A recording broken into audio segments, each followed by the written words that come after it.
Now, Tim Tszyu, he had a situation. Now everybody like, yeah, Terence Crawford, you got to figure it out. God damn, you just told me to wait on Tim Tszyu? Shit, tell him to finish the job. Shit, I finished the job. When y'all tell me to finish the job, I finish the job. What the hell he got going on? Oh, a cut. You know what the difference between Tim Tszyu and Terence Crawford is? Terence Crawford had knocked out the last 10 people he been in the ring with. Tim Tszyu went 12 a couple of times. Let's get it understood when y'all know what boxing is. The hell we talking about? People just found out Terence Crawford had 10 straight knockouts. Like, y'all just found that out? Man, get out of here. You didn't give a damn. You didn't just find out. You didn't care. It's a difference. You didn't care. You don't care now. You don't care. You don't care. We celebrating the loser. I seen them celebrating the loser in the Iowa game. I seen them celebrating the loser with Tim Tszyu. I seen them celebrating the loser with Earl Spence. Oh, everybody just love a loser now. Just love a loser. Celebrating losers. Yeah, these are real boxing fans. I don't want no real boxing fans around here. We got a new generation coming up. They learning boxing. These old hags and these flag wavers, we getting the hell away from you guys. I can't make no money being around y'all.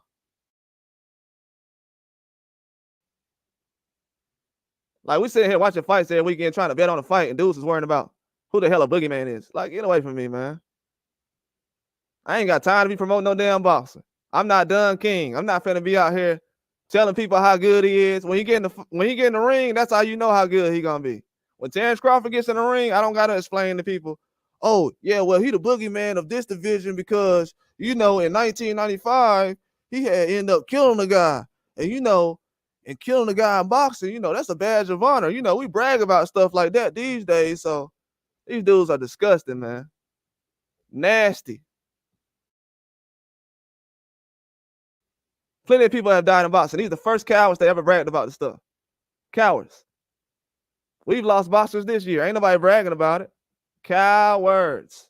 You know why they gotta brag about it? Because none of the people that dudes are fighting, we don't know anything about them. Nothing.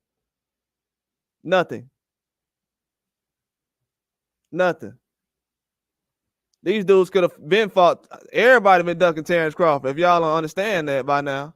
Terence Crawford was 135. Subriel Matias was 145. Terence Crawford fought at 35, got belts, came up to 40, got belts. Matias still sitting there. And guess what Terence Crawford said? Matias work on his jab, he'll be a beast. So he knew who the hell he was back then. And when Terence Crawford told Matias that, he was looking like, yeah, he know who I am. Come on, man. Like, we got grown men running around for months bragging about Matias beating up 25 and 26-year-olds. So y'all have kids. I'm wondering, everybody got kids out there, right? So what if a 20-year-old is going to brag about beating up your 15-year-old? You cool with that? You cool with grown men beating up kids? Or people out of age? Come on, man. Fight your age group, bro. You been around all these years. You ain't got nobody 30 years old you can touch up? No, these dudes from 135, you know what I'm saying? They running from me. They 25 years old, so I'm the boogeyman. Come on, man. No other standards like that for any other boxer. I don't care who you is. Don't nobody want to talk about this stuff. It's getting out of hand, and it's boring, man. It's boring. It's repetitive. It's not fun no more. You know what I'm saying? Being fair in boxing is no fun. It's no fun. I've seen dudes have the same performance as Hitchens, and nobody say nothing. I'm still waiting on people to put out a Diego Pacheco reaction video. It's Tuesday. I ain't seen none. Then this dude talking about an easy win. How Pacheco just said that was a hard win. It was a learning fight for me. And this dude come in and say, easy win, man. Nah, man, that wasn't no easy win, bro. That was a hard fight, buddy. He went through it. He said he went through it. That's what I'm saying, man. We speaking of a boxer now. We fan. I ain't never fanned out for this. I knew who Mayweather was before he was Money Mayweather. I was a fan. I ain't never fanned out over Floyd like this. This is insane. Ain't nobody out here doing nothing like Floyd was doing. Ain't nobody beating Canelo with every round like Floyd with a jab. Now we talking about Boogeyman.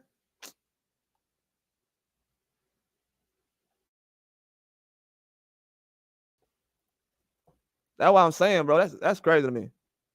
But the only thing, when I know people is fanning out, as soon as I ask everybody, hey, what if Terence Crawford had Matias' resume? Would you be okay with that? Ain't nobody got no answer. That's when I know I expose y'all. Y'all don't care about Matias' resume. Y'all care about him. He ain't got nothing to do with boxing. He ain't got to be in the ring. He ain't got to be doing nothing. Y'all care about him. It ain't about his resume. That's all I care about is resumes. When these dudes go home, that's them. I ain't trying to keep up with them. Figure out what they eat. I ain't trying to figure out none of that. Once they step out the ring, all right, when the next fight is. Okay. All that other stuff y'all be hearing about when dudes be, oh, this person did this. I ain't finna be, man, come on. I'm not finna be talking about that. That's two different things I'm talking about. I'm trying to figure out who the real boogeyman is in boxing. Everybody talking about the guys are boogeyman.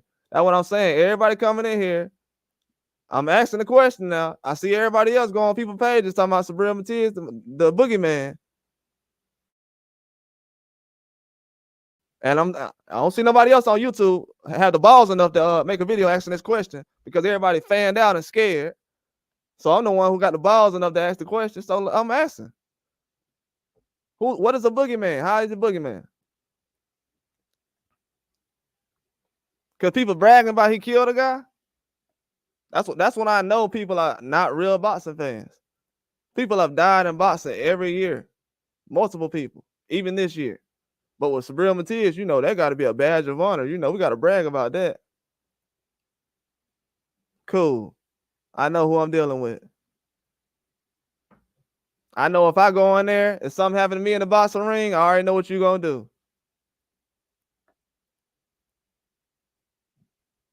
So cool. I already know who I'm dealing with. See, people think it's just boxing. No, these dudes are disgusting anyways on both ends. Both ends.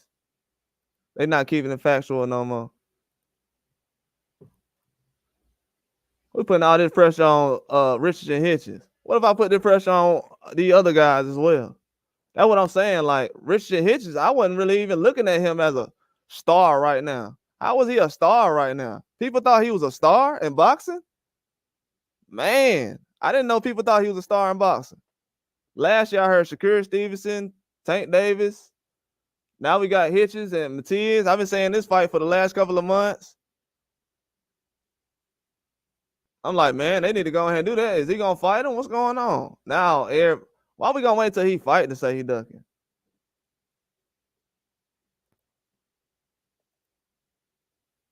To be honest with you, as a fan, I'm not trying to see none of these guys fight nobody who ain't a top guy. And right now, Hitchens ain't a top guy at 140. Oh, he a mandatory. Oh, okay. So this fight coming up is not a mandatory. So it's a voluntary. He could have fought anybody. So we going with Paro.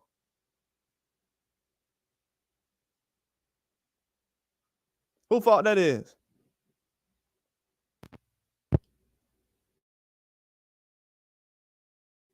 Because they got the same manager. Then I'm hearing people say Eastside Cruz. How is Matias gonna leave PBC, then try to fight Eastside Cruz?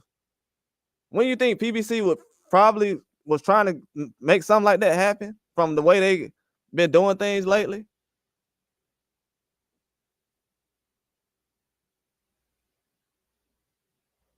Yeah, that's what I'm saying. Like he fought a whole when you saw the fight, PD? I ain't asked you that. PD, when you saw the fight?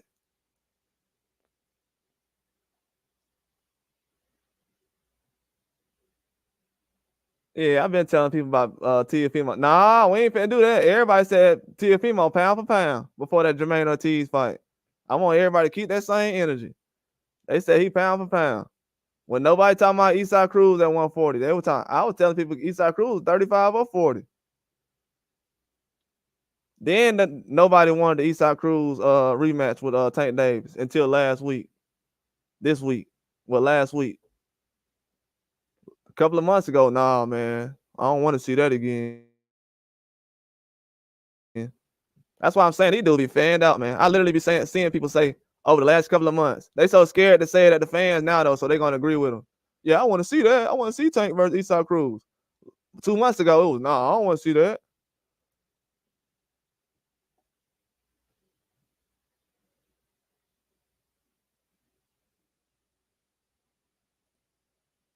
No, I was talking about the fight, PD. You seen the fight?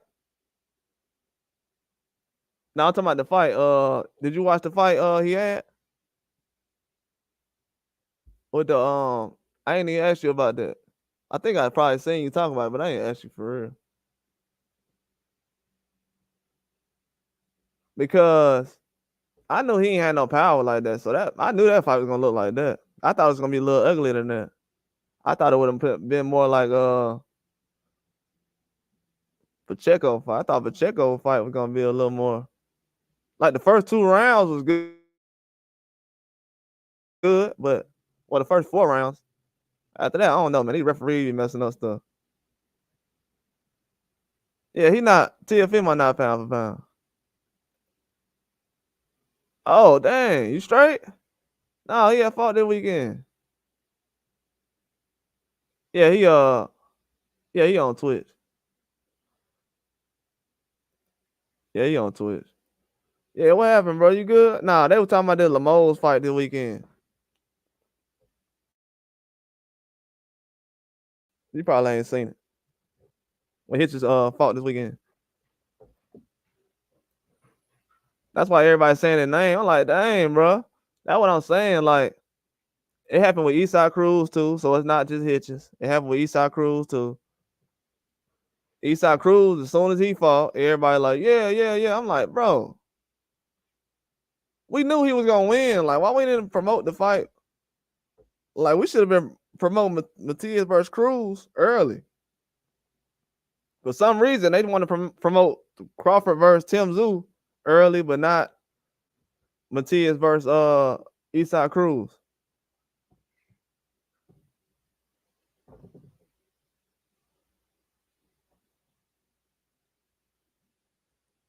Hey, I hope you're straight, man. I had to go to the ER not too long ago.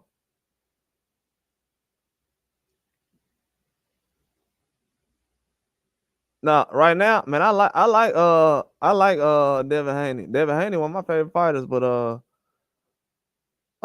shoot, that's one fight I don't see him winning. He ain't beat no Boots right now. No, sir. Right now, nah, no. He gonna need him about 3 or 4 years for that happen.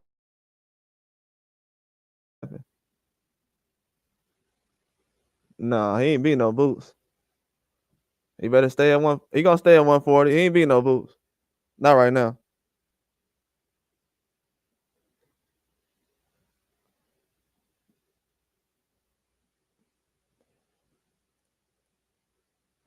I mean, I ain't gonna say Boots hype. I mean, he got a lot of hype now as far as compared to other fighters that he's been compared to because most of the people he's fought is like champions, but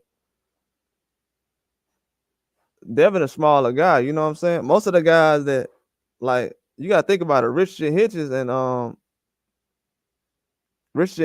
Jerron Ennis used to be in the same weight class, so they used to be the same size. Jerron Ennis a bigger guy now.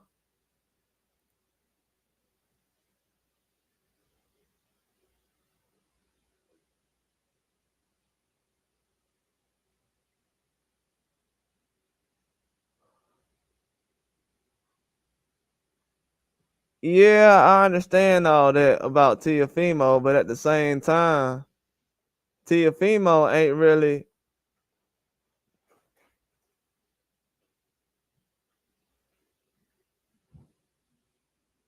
Tiafimo ain't really nah. Nah. After that last performance he had, bro, nobody leaving somebody like that on pound for pound list. That's what I'm saying, bro. Like, that's the stuff I'm talking about right there. Anybody else that would have fought like that, y'all would took him out of pound for pound list. You just like Teofimo. That's all that is. Because anybody else, they would have took any other fighter off the pound for pound list. Because Hitchens was just ass in the fight. And last time I checked, Teofimo was ass in the fight. And last time I checked, people weren't saying Teofimo was ass. Like they saying Richard Hitchens is ass. Because Teofimo was very ass in his fight. And that was a robbery too. But I didn't see people on fucking newspapers writing robbery. We got newspapers and fucking sports channels writing robbery right now. Teofimo, when he fought Jermaine Ortiz, everybody said it was a robbery. But I didn't see no sports channels or newspapers saying, hey man, it's a robbery. That's disrespectful as fuck to sit up here and be a newspaper report fucking boxing and try to be unbiased. And you got in the newspaper that Richard Hitchens robbed another man who ain't even from this country. That's fucking disgusting. I don't care what nobody says. I don't care how you feel about it. When it don't matter. Go listen to those liars wherever the hell y'all be going. But that's disgusting. I seen that shit. Nobody said nothing. I'm saying it now. For any American headline media outlet to be writing robbery in the headline news on major networks for an American fighter robbed a guy who ain't from America is fucking disgusting. Don't care who disagrees, who doesn't. Doesn't happen anywhere else. That's nasty. Then you got dudes running around. Ooh, I don't care who won or lost. That's fucking disgusting. Don't care about who won or lost. I don't care. I don't care.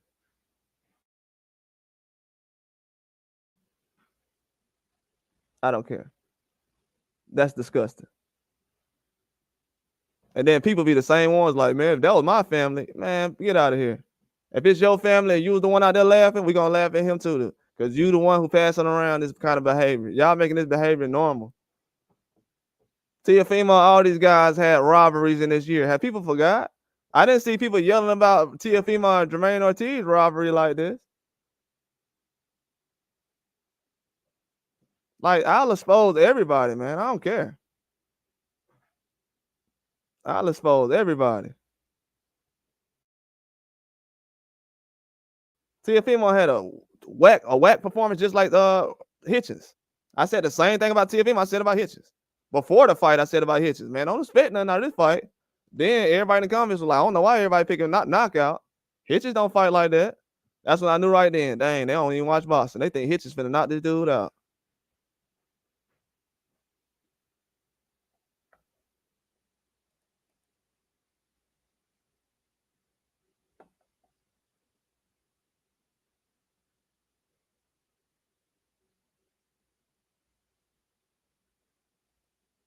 You said Lomachenko got robbed? Let me ask you a question. Did Lomachenko get robbed against Teofimo? Did Lomachenko get robbed against let me see another person.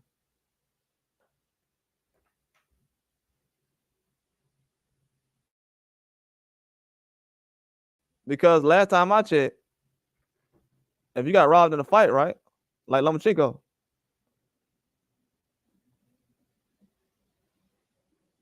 Look, let me tell you something. If you get robbed like Lomachenko, exactly. If you get robbed like Lomachenko, you go for a rematch. Last time I checked. Right? And then people say Devin Haney, he ain't want the rematch. Cool. What about a rematch with Teofimo Lopez? Why Lomachenko ain't get a rematch with Teofimo Lopez? That's all I'm gonna ask you. That's gonna be the only question I'm gonna ask you right now. Why Lomachenko, T.O. didn't want one and Haney didn't want one? Oh, let me ask you another question. Has Lomachenko ever rematched somebody in his career?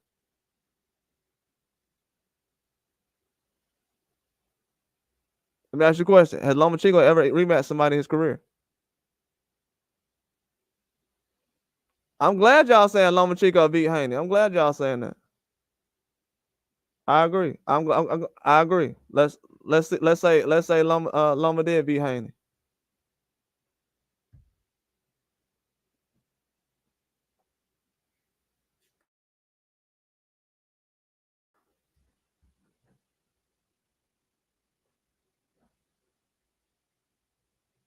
Oh, okay. So no answer for that. All right, cool.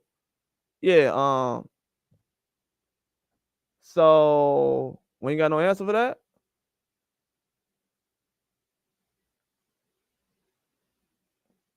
So Lomachenko, he just all his career, he just don't rematch nobody, huh? Okay. Do you know that Lomachenko one of the only fighters walking around right now that don't have a rematch in his record? That have losses?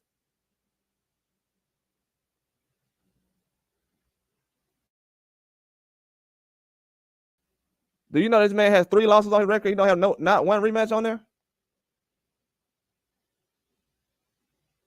Let me tell you, some of these guys, they'll discredit. You see what he trying to do? He trying to discredit Teofimo, Devin. He done threw Teofimo and Devin Haney under the bus just for Lomachenko. That's why I'm making a video like I am today. He just threw Teofimo and Devin Haney under the bus. Now Teofimo went in there and fought Lomachenko one time, right? Now he just threw Teofimo and Devin Haney under the bus. Now this man sitting up here telling me a 23-year-old Teofimo was scared after he got in the ring with Lomachenko the first time. Teofimo was 23 years old, but he was scared of a rematch.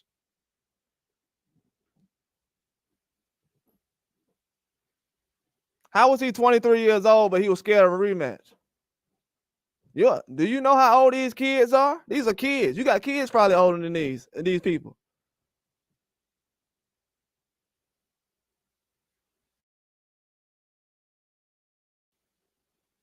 Do you know that you just told everybody on this channel that a 23-year-old was scared to rematch somebody after he fought him and beat him already at 23 years old? And he just threw Devin Haney under the bus. Like he don't even realize that some 25-year-olds, 23-year-olds, 24-year-olds, he don't even realize Lomachenko fought 23 and 24-year-olds. Don't even realize it. He just talking. He don't even realize it. Don't even realize it. Then in a month, he gonna come back and say, yeah, man, Devin ducking everybody.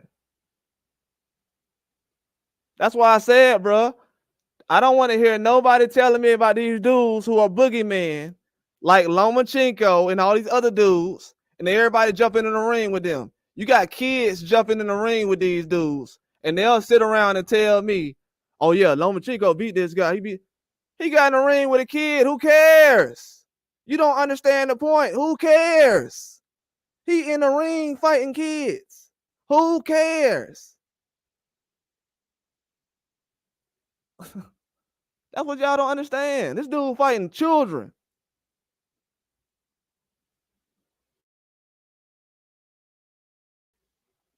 Come on, man. Lomachenko almost old enough to be these dudes' dads, man. Let's be real. This man fighting kids. I'm talking about as far as in boxing terms. In boxing terms, brother. Boxing terms. In boxing terms. Boxing terms. Boxing terms. We should never. Y'all putting dudes number one. Lomachenko was number one pound for pound. Now we arguing that he beat a 24-year-old. That's an argument. Why is that even an argument? Why you ain't stop that guy? He pillow fist. Why you ain't stop pillow fist? Why? Why is it an argument that he went a 24-year-old? What, you went, 12 rounds with him? Okay.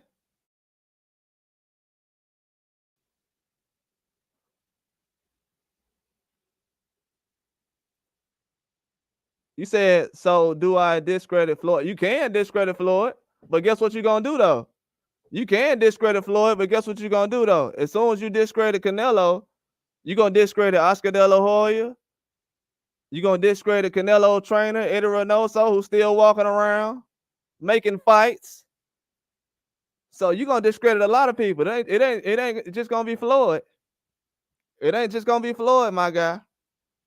That's what y'all don't know. Y'all want to discredit 50 people so y'all can make one dude look good. That ain't what I'm doing, homie. That's what y'all doing. That's what this whole video about. Subriel Matias and all the other stuff. Y'all, Lomachenko, the old boogeyman that don't even want to come outside and play. He fight once or twice every 2 years now. Lomachenko, the old boogeyman y'all were talking about. Y'all saying, oh yeah, he beat Devin Haney. Okay, who cares? He beat a 24-year-old. He beat a 24-year-old Devin Haney. Great. Go beat somebody your age. Why are you even down there? Why you ain't get started before them kids was even out of high school? We should have been knowing about you. Well, I known about them. Yeah, exactly, bro. Come on, man. Come on, man. I seen Teofimo with a black eye after he beat Lomachenko. Nobody said nothing. These dudes, I got a picture of Teofimo with a black eye holding a belt. A black eye. He has a whole black eye around his eye. He has a black spot around his eye. Nobody sat up here and questioned Teofimo getting done by. So Lomachenko just giving the guys black eyes now. That's why y'all don't know Lomachenko. Y'all don't know, bro. Y'all don't even know he's my favorite fighters. You would get destroyed over here talking. I'm telling you. Y'all don't even know that. Y'all don't know. Y'all don't know. People don't. That's why I said people don't know.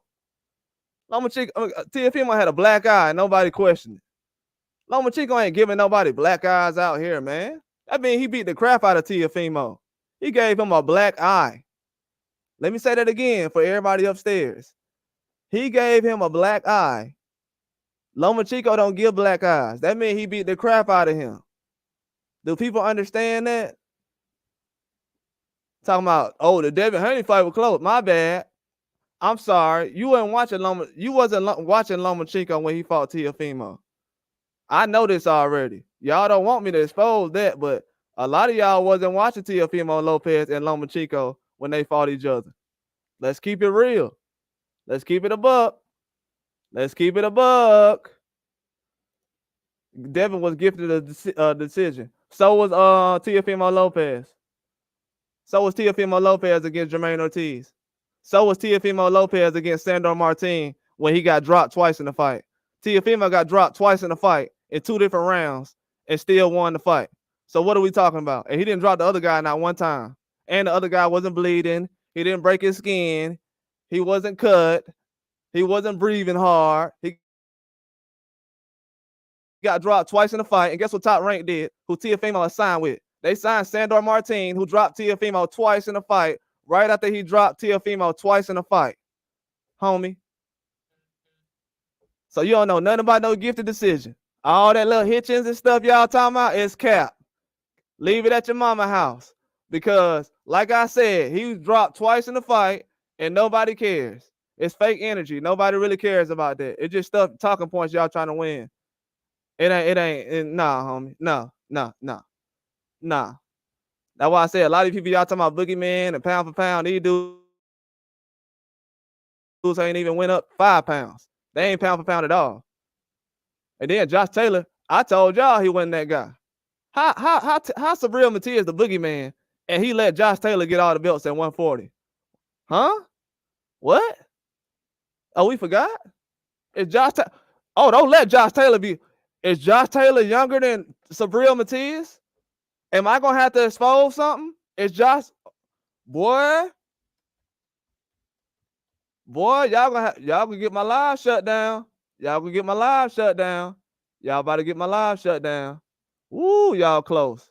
Josh Taylor, 33. Woo, y'all close, buddy. Ooh, hey, that's close enough for me. 33. So Josh Taylor, 33. He just turned 33. Matias is 32.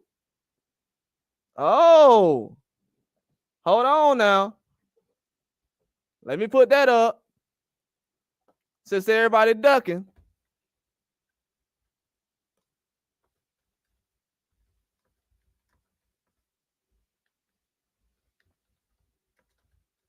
They talking about Lomachenko. Yeah, that's just a distraction, man. Nobody care about Lomachenko, man.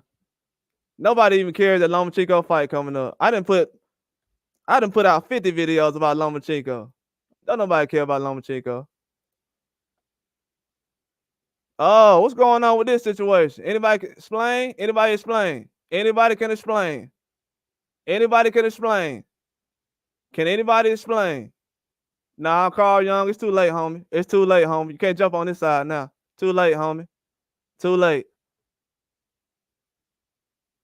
Josh Taylor, he aged 33 and Matias is age 32. Man, y'all better quit blowing these dudes up with hot air, man. Come on, man. Like I said earlier, man, out of all these boxers in boxing history, this is the only guy I've ever heard of fans bragging about he killed somebody. Everybody else get in the ring, we just be like, man, yeah, you know, somebody lost their life fighting them, but ain't nobody out here like, that's a badge of honor. Like, man, fight somebody. You know what I'm saying? Josh Taylor right here, 32 years old. He was 33 this whole time. So Josh Taylor came to the division, got a belt.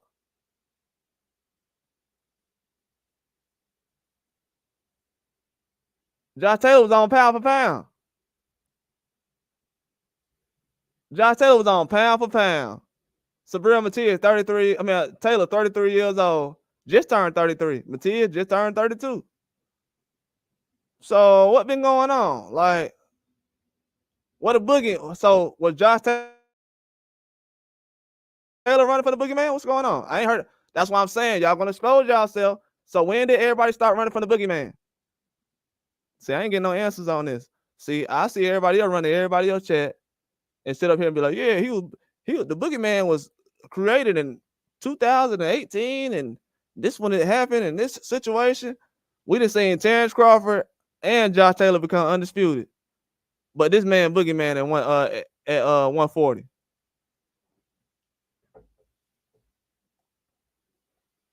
It was until I found out Ergashev is a clown, bro. Ergashev is a clown. Ergashev is a clown, homie. He is a clown. I don't even want to say it, allegedly. He is a clown, homie. If I tell you what Ergashev is, man, man, the dude said I'm finna retire before the fight happened. He said I'm retiring after the fight. He said after this fight I'm gonna retire. Has the fight, retires for like a month. Then comes out of retirement, and the first thing he says was, "Oh, I was hurt in the Matias fight."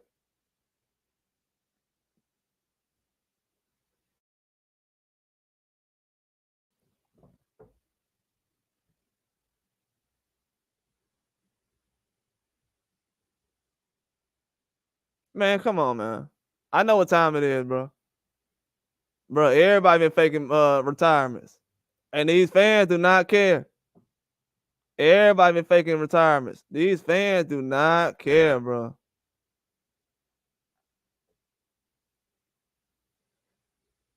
These fans do not care. Everybody been faking retirements. Cody Crawley, he faked the retirement, but everybody like, yeah. Terence Crawford, he need to do something. Why does Terence Crawford got to fight everybody's mandatories? Haven't y'all noticed that? They want Terence Crawford to fight Charlo mandatory, Spence mandatory. Man.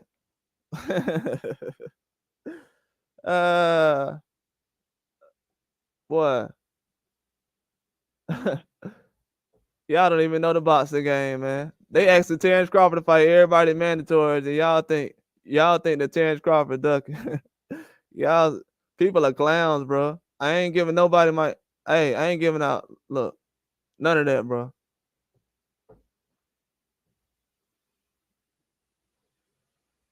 You know what I'm saying? Terence Crawford been basically fighting all these people for years.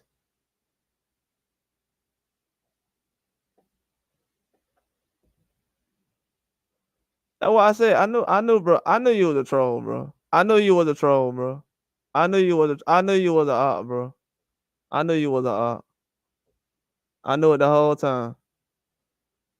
I knew you was an op. It's all good. I know it.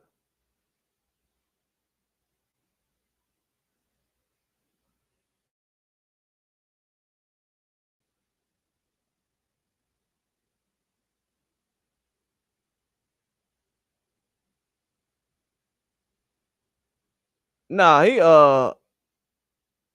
sat up here and said, nah, Spirit was on drugs, bad man. Spirit was like almost 400 pounds, man. He was done. I don't even think it was because of that. I think he couldn't lose no weight like that. Fury was heavy, man. Yeah, Fury was like 400 pounds.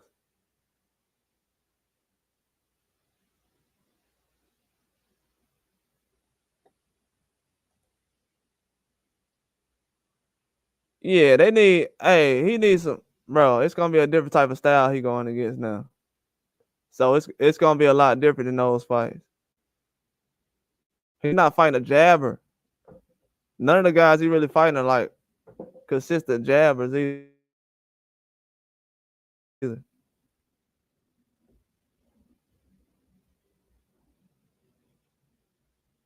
Man, they put Josh Taylor on pound for pound with Subriel Matias and then Boots. As far as Boots right there at 147. Ain't nobody asked Matias to go out to fight Boots. Ain't nobody asked him to fight.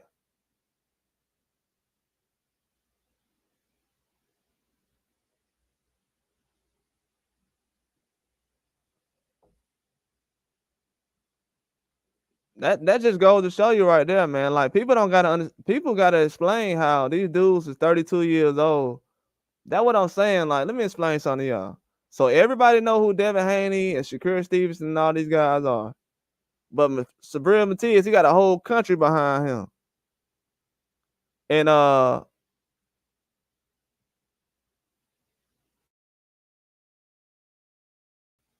now for some reason we just now find out who he is. Just now. Man, I forgot who fighting this weekend. I don't know. I forgot who fighting this weekend. I need to look it up. I was gonna change. They giving out the wrong day. I missed the fight last Friday looking at the wrong thing. I'm just saying, man. Overall, bro, the way everything going right now. I mean, he is a big name, but at the same time, I gotta explain to people some stuff. He been around. Like he just left PBC when he was just co-main event. He was just a co-main event for Benavidez. So you got Eastside Cruz over there. I'm just explaining to everybody because when I was saying this a couple months ago, it's like everybody that people calling out for Matias, they dudes that's over there by PBC. So Jared Anderson fight this weekend. I don't know why I wouldn't think about that. Everybody Matias fighting. It ain't dudes that everybody else can fight and get a name off of.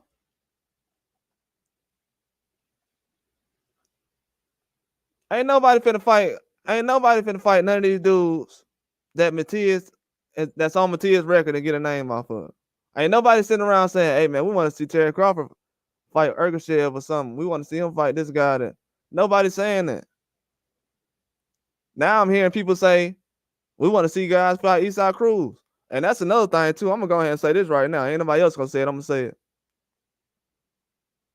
For people, I hear fans running around saying Tank ain't got no resume. How does Tank not got a resume, but you think Eastside Cruz is the best thing smoking? Please explain. How does Tank not have a resume, but Eastside Cruz is the best thing smoking? You're not gonna be able to explain that. So that's half of these fans that run around with narratives. That's half of them. If you just say, "Hey, you like PBC? Do you like what about Tank resume? I don't like it. I don't like PBC or Tank resume. You like Eastside Cruz? Oh yeah. Oh, okay. You're a PBC fan then, homie. Welcome to the club, and you're a Tank fan. You know what I'm saying?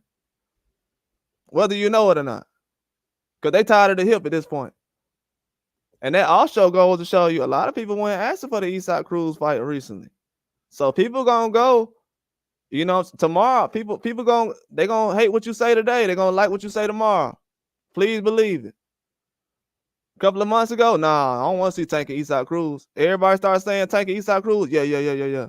Man, these dudes just go with the flow, man. They don't got no backbone. They just moving whatever way the crowd go. You know what I'm saying? They basically gonna go whatever said on Twitter. Ain't nobody trying to get destroyed on Twitter. Dudes caring about, oh man, what if they don't like what I say? Who cares, man? That's what's going on right now. That's what's going on right now. That's why most of the fights you got going on right now is guys that's 25 years old. Everybody waiting on the young guys to do something. Man, I want to see Matias jump in there with one of them young guys. People should be embarrassed to be saying that. You really should, bro. How's a man a boogeyman at 140?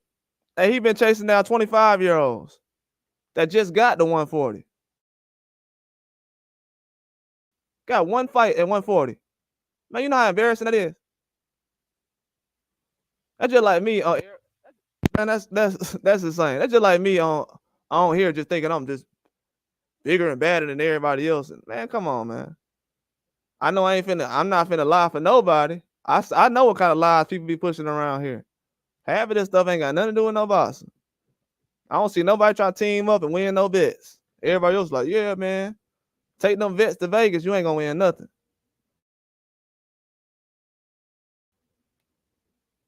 All them KOs every fight predictions, okay. You'll be broke as on. You'll be out here with no money.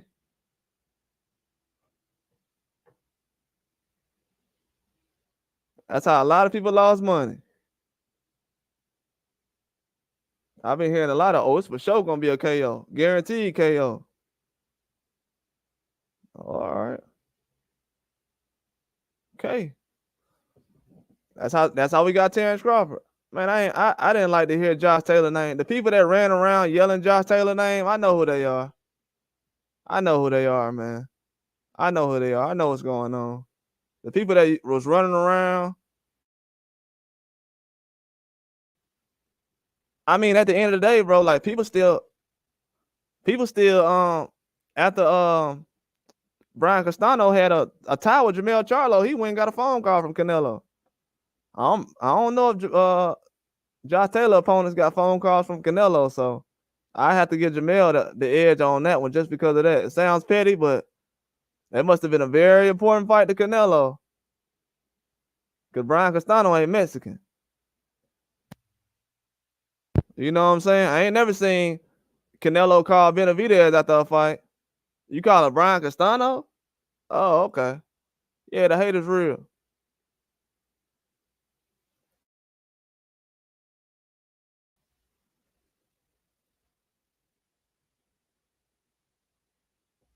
Bro, why would you try to have a real boxing conversation this whole time and then say some coward stuff like that? You know what I'm saying? That's coward behavior. Yes, let me just say I am. Yeah, I am. I am. I am. I am. Do you ask these dudes who post Tank Davis every day, are they related to Tank Davis? Do you ask these guys who co-sign everything Canelo does?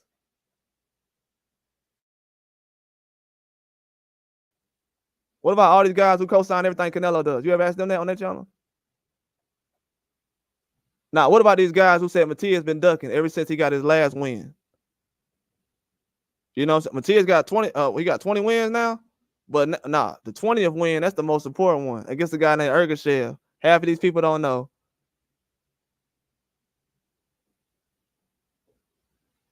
Everybody posting him right now. I don't hear you saying nothing of them. They posting him every day. Everybody posted Eastside Cruz since last Saturday every day. I ain't heard you saying none of them. I've been posting the same people since I started this channel. I posted Hitchens and Lemos. I posted 3 Lemos videos. Do I like Lemos? I gave Lemos credit. Said he had a powerful right hand. He was gonna try to walk down Hitchens. Ain't no other boxing channel said that. Am I related to Lemos? Why do I know Lemos better than these other channels do? Have you ever asked that question? And what are you representing? Because you're not a representative of anything.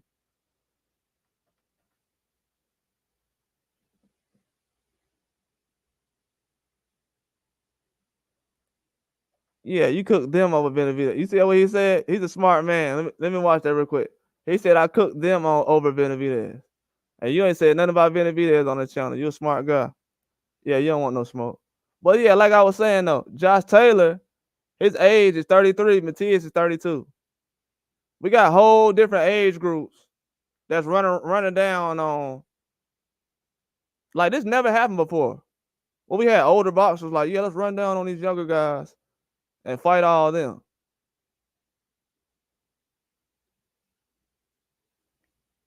When Floyd was doing it, people was asking him to do it. Hey, we need you to fight this guy, fight that guy. I ain't hear nobody sitting up here saying before Floyd fought Canelo. I was the only one saying. I said, why Floyd fighting this young guy? I said, and everybody just going with it. And I'm a Floyd fan. I said, why everybody going for this young guy Canelo? I don't want to see this fight. Oh, he the next one. He the next one. He the next one. He gonna be bigger than Floyd. He the next one. Bro, go back and look at that fight with Canelo when he was finna fight Floyd. They was in the ring. These are the fans. Yeah, that's crazy. These are the fans that'll sit up here and say, hey, man, this dude a boogeyman. This dude a boogeyman. Ain't none of these dudes worth that title, man. Ain't nobody worth the title of boogeyman in boxing. Nobody. Nobody's earned that. You have to literally have evidence that somebody is running away from you.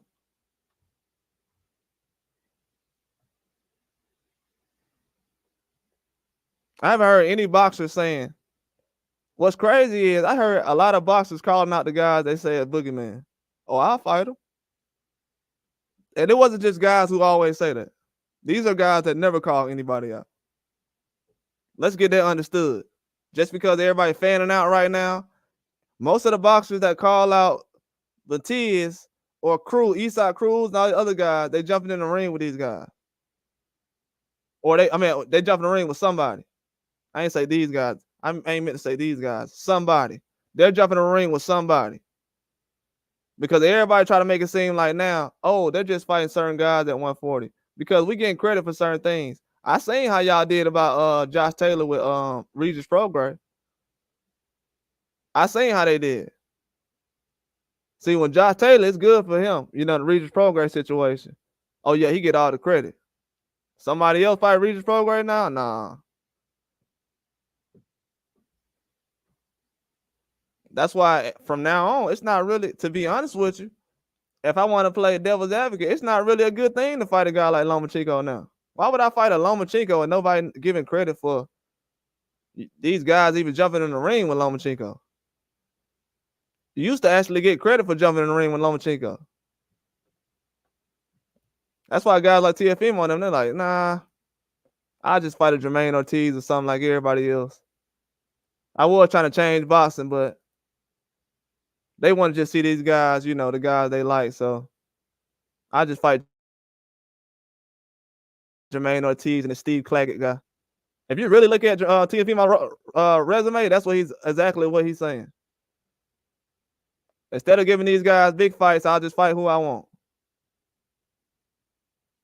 Because he ain't getting the clout like the way his resume look compared to a Matias, like he ain't getting the type of credit that he is.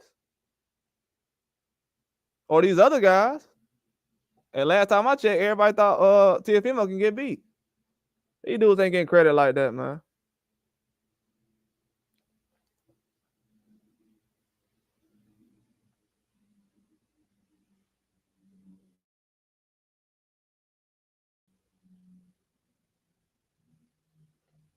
Like I said, man, nobody want to have that conversation. Yeah, that's an open and shut case on that one.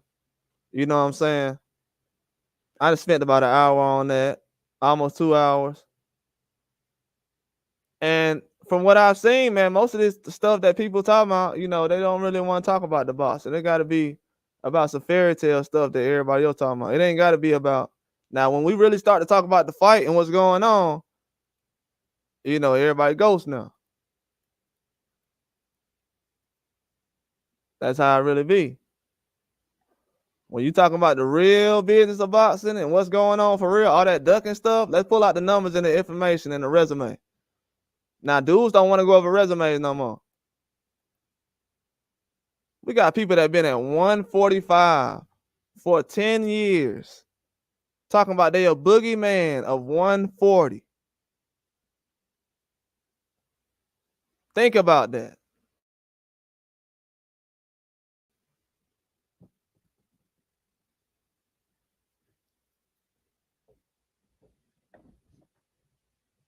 I just want people to think about that. I don't know no fighter right now that can sit at one weight class for 10 years and call himself a boogeyman, and he ain't been undisputed. He didn't let other people become undisputed. Ain't did nothing. Just got a belt fighting younger guys. What other fighter doing that? I wish if Mike Tyson had the privilege to fight younger guys and not Lennox Lewis and all these other guys here, Mike Tyson would be the GOAT right now. Shit. If I was Mike Tyson need to come out of retirement. He needs to fight. The way these dudes getting free money right now, they get to pick who they want to fight, and they get to be called a boogeyman, and they fight younger guys. If Mike Tyson had to fight older guys that was bigger than him, yeah, man. Yeah, if I was Mike Tyson, bro, I'd do what Jake Paul doing too. I would. I'll do exactly what Jake Paul's doing. We got younger guys out here. They get more money. They ain't fighting nobody. Everybody fanned out over them. Dudes is making whole pages over these fighters. As soon as they lose, they shutting everything down. They calling guys boogeymans after one fight. So Mike Tyson like, what? I just talk about fighting and I'm getting sold out. So yeah, I'm definitely finna step away from all this podcast stuff. Let me get back in the boxing. You got podcast guys now fighting. What are we talking about? And this the reason why. This the reason why. I've been watching boxing all these years. I ain't never heard nobody say Mike Tyson was a boogeyman. Even when before he even lost, I ain't never heard he a boogeyman. Nah, man. Mike Tyson had the name Iron Mike Tyson. He didn't have the name Boogeyman, Monster, none of these nicknames.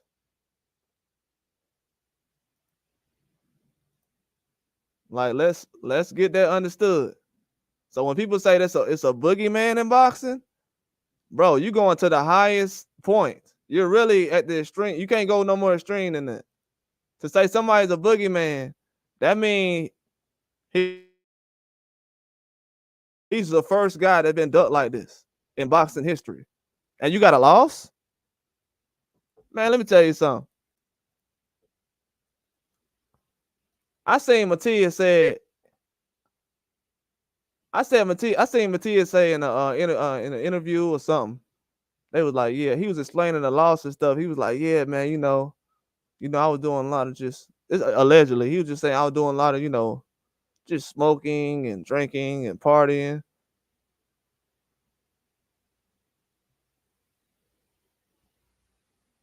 First of all, and people actually ran in the comments and actually are repeating that.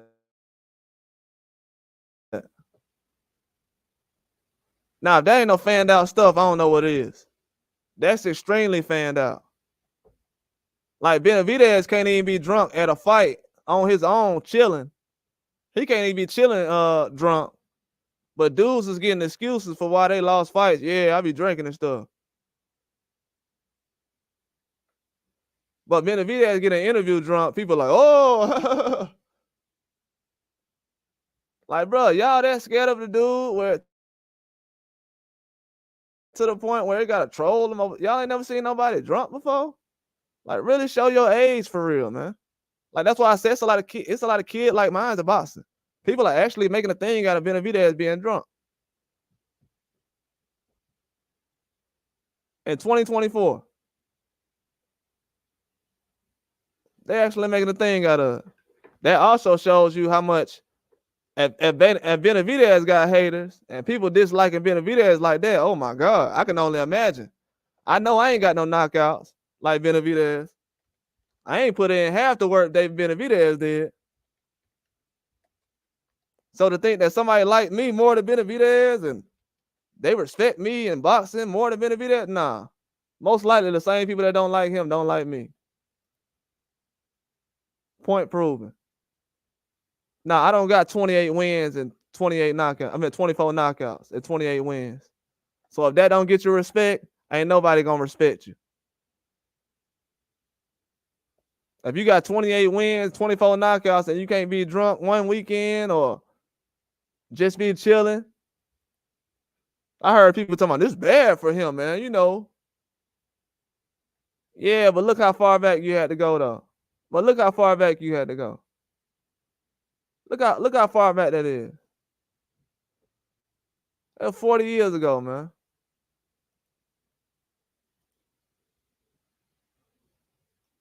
That was 40 years ago. These dudes are saying everybody's a boogeyman right now. That was 40 years ago. We got dudes talking about we got multiple boogeyman walking around. Oh, I don't know boxing, so everybody a boogeyman. That's what it is. I don't know boxing, so let me just say this dude a boogeyman. Yeah, exactly, man. Dude can't even be drunk. Dude can't even be drunk now.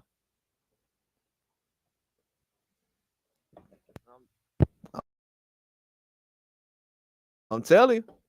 That's why I already put out these videos. I ain't really got to put out no David Benavidez videos because I ain't got to give pull out no David Benavidez videos because everything people saying I already made those videos.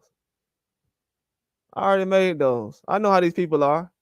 Their behavior is it's environmental, bro. It ain't got nothing to do with their own mind. You know, people, I got my own mind. No, you don't.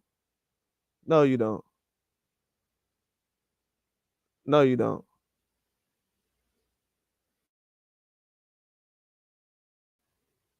Exactly. Oh, they give people a lot of credit for a lot of things. Oh, they give people a lot of credit for a lot of things. They give you credit for fighting with blood on your face. That's the first time I've heard that. I've never heard nobody go through a fight and have blood on their face. And the people give credit like, oh yeah, you know, he would have won if he wouldn't been bleeding. Never heard people give that a kind of excuse. So you know what I'm saying? I wish I was boxing these days. I definitely would have had a lot of excuses. I never heard that before though.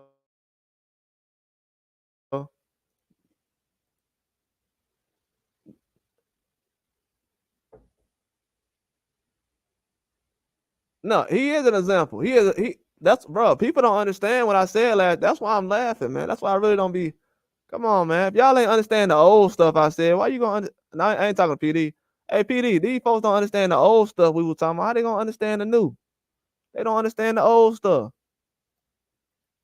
They don't understand the old stuff. They worrying about all this other stuff. They don't even realize they favorite boxers getting hunted down by a 25-year-old. Like you're bragging about a 25-year-old ducking your 30-something-year-old boxer. Like, grow up, man. These dudes, they out of their age group a long time ago. These dudes fight middle schoolers. They been out their age group, man. All the guys that was their age already, they already went and did everything.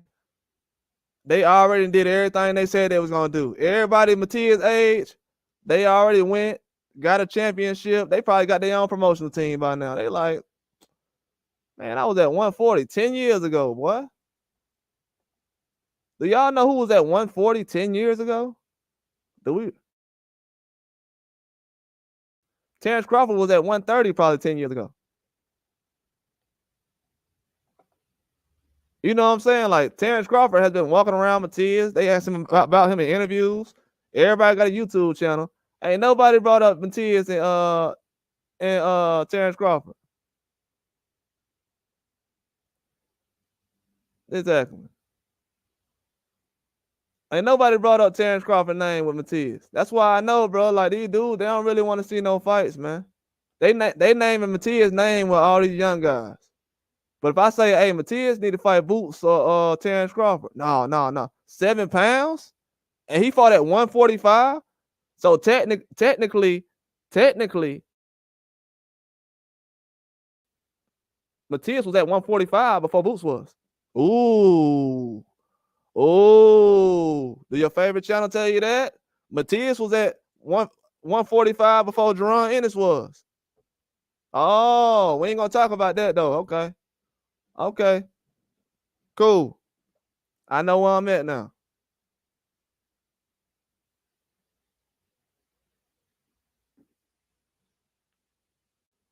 I know where I'm at now.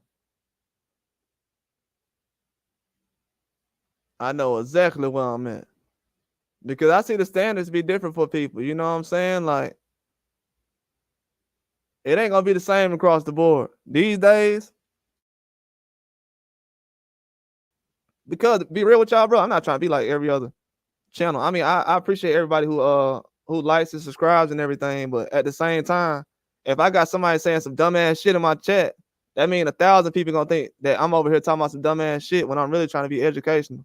I ain't got time to be on no dumb shit, bro.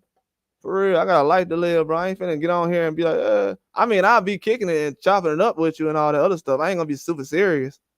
But damn, like, I'm trying to be original. You know what I'm saying? I ain't trying to say no shit nobody else talking about, man. I be tired when people be trying to sit up here and push that kind of narrative on certain people. Like, if I'm an American fighter, y'all know how long people been trying to tell me, oh, you're an LDBC guy. Oh, you're an American. Oh, you're a Spence fan. Oh, you're just mad the Charlos lost. Oh, you're just this, and this.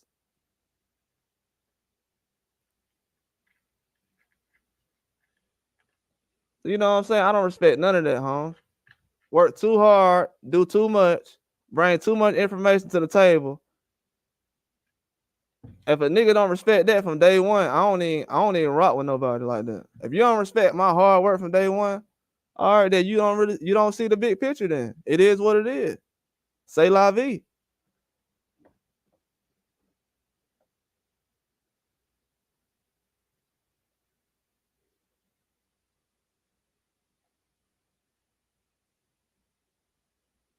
Oh yeah, Matisse was a beast at 140.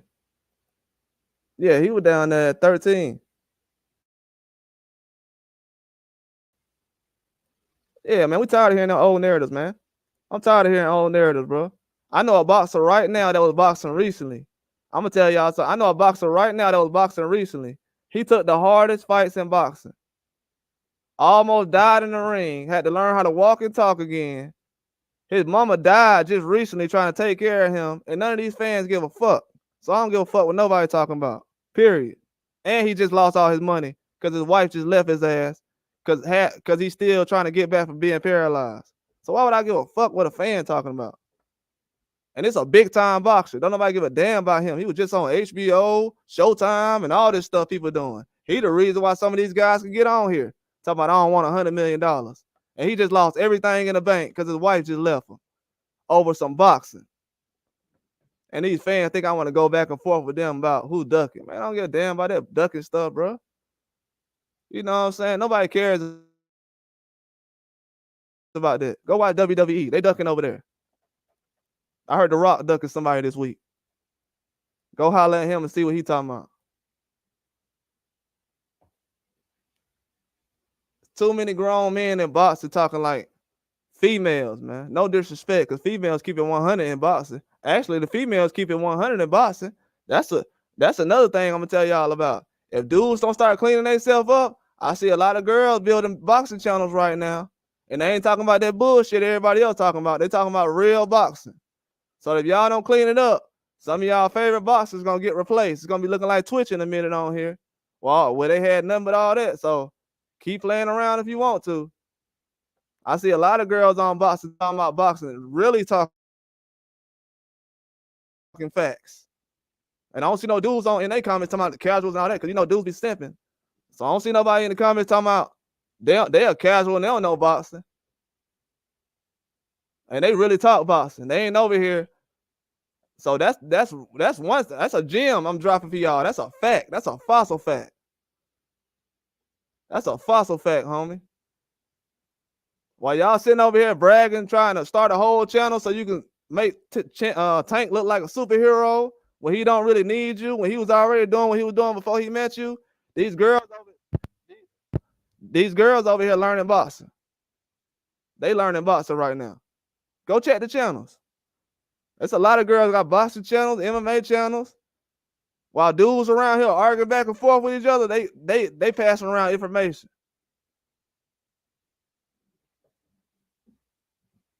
If you want some real game out here, they passing around information. Dudes yelling all day. You got dudes that been talking to each other 5 years, can't even pass no real information to each other. I don't want to hear that, man. My solar plex. I'm way past all that, bro.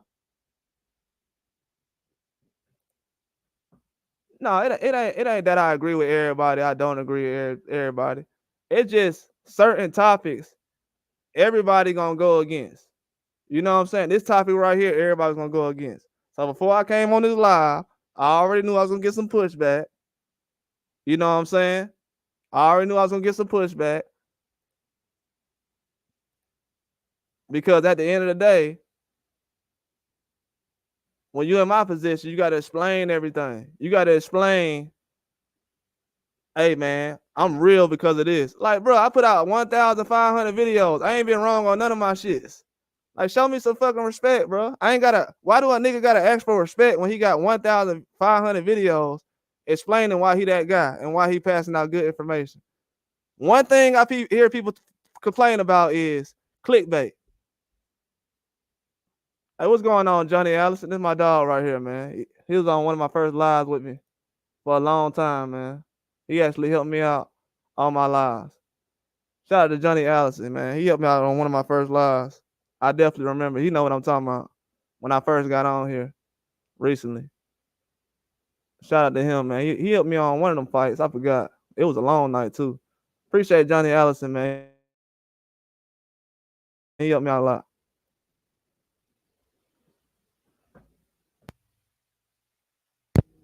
Yeah, but nah, man, it's just for the fan, bro. I don't want these kids, bro. These kids, let me tell you something.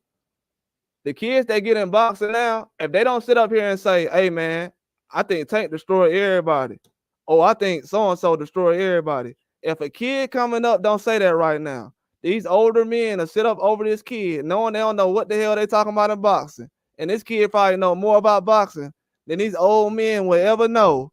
But he can't sit at the table until he's fan out over somebody they like. Oh, he talking about Tank. Oh, he don't know what he talking about. He talking about this guy, so he don't know what he talking about. That's where a lot of the behavior be coming from. That's why now a lot of people starting to separate themselves and go towards bare knuckle boxing and all that other stuff, and they'll just show up when the fight come on. A lot of people don't care about all this other stuff that people have going. We just want to hear information, man. We don't care about the ducking. We just want to see who fights. Everybody fights somebody every week. We just want to hear about the fights, man. Every time y'all coming up talking about a boogeyman, like why Subriel Matias got to be a boogeyman at 32? And Eastside Cruz 25 years old and he fought Tank already. How is that not a boogeyman? You're fighting Tank Davis and you're only 25 years old. You fought him at 21, 22 years old. Why is that hard to believe? What was Matias at when Tank Davis was fighting at 140? Why wasn't nobody bringing up Matias versus Tank Davis then? Oh, okay. Oh, you right. You right. They was ducking. Okay. Yeah, Mario Barrios was ducking. See, people, what I know is, and I'm gonna tell y'all this is a hint. Stay away from fans that will sit up here and throw 10 or 12 millionaires under the bus just so they can win an argument.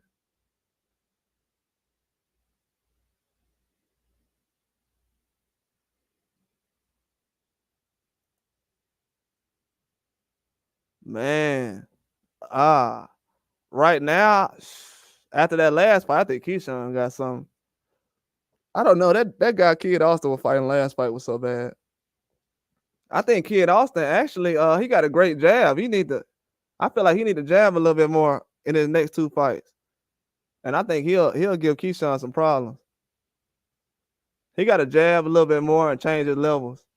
I would actually like to see Kid Austin move a little bit like Canelo does, because he can dodge a lot of punches without trying to do too much. You know what I'm saying? I actually like Kid Austin. You know, certain guys got to work with certain guys that got the same type of body type. I would actually like to see Kid Austin work with Eddie Reynoso or something, because he's not gonna be a guy that's gonna dodge punches like that. But you know, Canelo don't really take a lot of punches. He can kind of dodge them, just moving his head movement, changing, you know, switching his upper body. So, oh no, I like Matias. I'm actually a Matias fan, bro. That's what people don't understand. I'm a Matias fan. That's why I know so much about the guy. You don't hear what I'm saying? Do you hear any Matias fans mentioning what I say? That's the crazy thing about it, bro. I'm the Joker of this boxing thing. I'm the Joker. Yeah, he said. I heard kid Sean Porter said recently he wanted to work with him. I think he needs to. That was that's a good because Sean Porter, he knows how to get shots off without putting himself in harm's way. And I feel like a lot of times Kid Austin, he put himself in harm's way trying to get some shots off. And sometimes he could duck his head and throw a overhand right, you know, without having his head in the way and stuff like that. So I feel like he definitely can work with somebody like Canelo, people in I know that would be hard, but I'm just saying, like, the way if he got that kind of movement like Canelo did, that'll do some wonders for him. Sean Porter, just for the stamina and other things like that, and where to throw his punches from, because the body type. But Canelo, if he can do something like Canelo, he'll have a longer career. Canelo don't take that many headshots like people think. Nah, I'm not really mad about Matias. Y'all see it everywhere we go. Everywhere we go, no matter who we mention now. It's like every year, boxing fans, this gonna have to be normal, man. I'm gonna be real. Whenever somebody brings up a fighter that's kind of unqualified for his position right now, it should be called out. I mean, we've been calling out Canelo, bro. If we can, I don't know. This is the weird part. I'm telling you how everybody fanning out. Nobody has a problem with people calling out Canelo like that no more. Now, calling out Canelo been normal. I was doing that all last year. People say, "Oh, you're doing too much." Now everybody want to wait until 2024 to Canelo 33 years old, and then he turns into that. Oh yeah, I told everybody last year 140 is gonna be that division. There's too many guys at 140. It's too many guys at It's 40 or 50 guys at 140 that can fight right now. 40 or 50 guys right now that can fight. It's gonna be 40 or 50 guys at 140. See, people forgot about Hitchens. They forgot about Hitchens. They didn't think Hitchens was gonna get past Jose Zepeda last year. So all these names, like certain guys, they got guys at 140 just hanging around. Random guys, just random names. Gary Russell, Matias was there for a while, so that just shows you. You know, Matias was at 140 all these years, so that just shows you how deep 140 is. That goes along because we had Terence Crawford and Josh Taylor coming to the division. You still got Josh Taylor hanging around. Still got Jack Catterall. The divisions that's like that right now is going to be 154, 168, and 140. Those are the divisions I was talking about last year. Oh, he's not hiding. Oh no, he definitely not hiding. He definitely not hiding. I seen somebody finna fight his last opponent. I think Jose Ramirez finna fight his last opponent. Oh no, he not hiding. That's definitely not the case. Matias could have fought him and Isaac Cruz at PVC. And I don't see nobody sitting around saying, yeah, man, those aren't good fights. I don't want to see those. He could have fought Isaac Cruz and come on, man. We know PVC got talent. He could have fought Isaac Cruz at PVC. I think 140 is loaded though, man. That's the best division, but if we're gonna have little pity pat fights like some of these fights is going on, ain't nothing gonna happen. I feel like, to be honest with you, I feel like nothing's gonna happen at 140 unless it's forced. Unless it's forced. It gotta be something like the top guy gotta end up doing something. If Devin Haney doesn't make a certain fight at 140, it's not gonna look as good as it looks right now. Like if you take him out the picture and he just start fighting nobodies right now, everybody ain't gonna say 140 is that good. So it all depends. Cause if I was Devin Haney, that's what I'd do. I'd be like, man, look, I fought Loma. These dudes said I'm pillow fisted. Let me just not fight nobody. Let me fight the same guys these other guys getting credit for. Let me go fight Ponce. Let me go fight Rolly. They made a big deal about that. See, I'd be petty if I was a boxer. A lot of these American boxers, they too nice.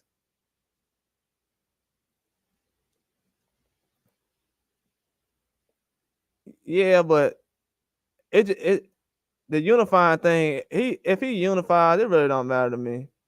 You know what I'm saying? It doesn't matter, to be honest.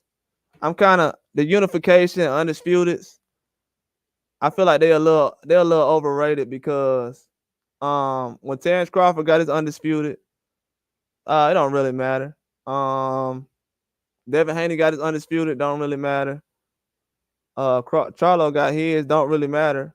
And then especially after the Canelo fight. But after let me see. But when anyway, his undisputed thing, that's like everybody's go-to. So I don't know. I gotta ask the fans, like, what kind of value is undisputed? You know what I'm saying? Like, I don't know what the value is. One minute we want guys to fight a certain guy.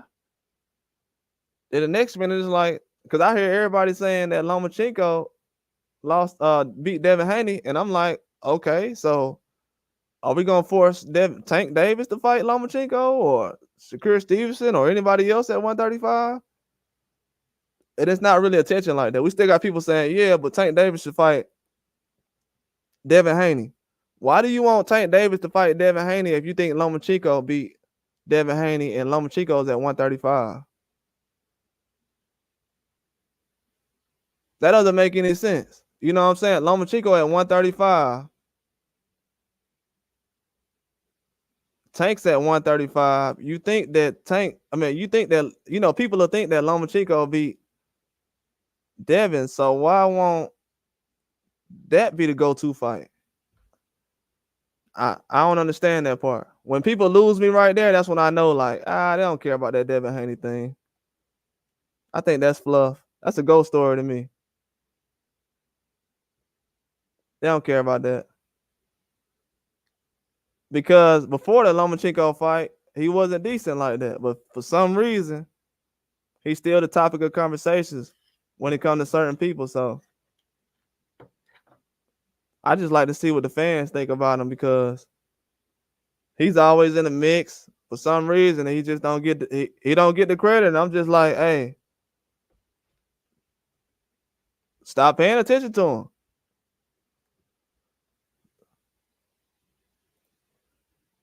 All these guys heavy. I just broke down the Matias thing earlier, man. Matias was 145 10 years ago. 145 10 years ago. And Johnny, you know anything about getting older. You can't keep that weight off when you get older. So you know Matias ain't close to 145 right now. If he was at 145 10 years ago. Unless he's one of those Ethiopian sprinters or something, or marathon runners. He ain't keeping no weight off like that. All these guys heavy. If anybody been around combat sports, all these guys heavy. All these guys. These guys always blowing up, especially the guys that's doing all this extracurricular and drinking and stuff like that. That's why years ago I ain't want to put Charlo them on the spot, but I seen Charlo them drunk in interviews. I ain't want to bring it up. I've seen them drunk. That's why when I was saying, people say about Benavidez, I'm like, oh, okay. Y'all don't know it, bro, but I've seen people more disrespected by the fans than some of these guys who do stuff that's just out of line. The guys who just go home, you know what I'm saying, get belts, go home, they don't get credit. It always got to be somebody. It's always some extra stuff. I don't know why.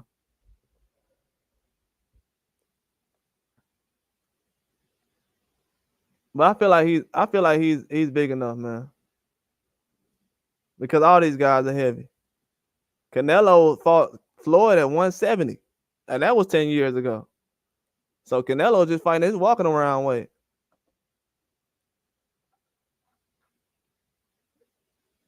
Just like with it, just like I had to tell everybody about this yesterday. People know what time it is about the weight. This was another situation with the weight yesterday we were talking about. Y'all know what that.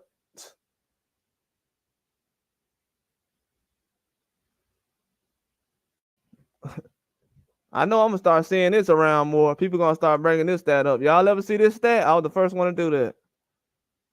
Y'all gonna definitely start seeing that stat more. I'm gonna make the outrageous stuff normal. That's what's starting to happen. See a lot of people talking different about boxing recently. This right here proves that all these guys don't care about weight. That weight stuff is overrated.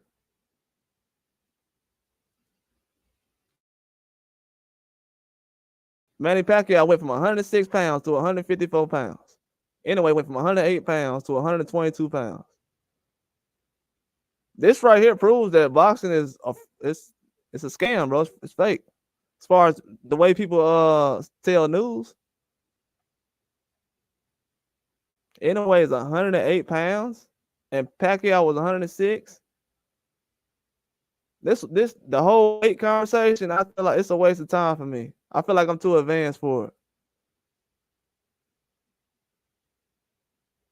Oh, he's definitely I agree with Johnny on that. I agree with Johnny on that. He's too big for that. I feel like, hey Johnny, I got a question on that. I'm glad Johnny brought that up too.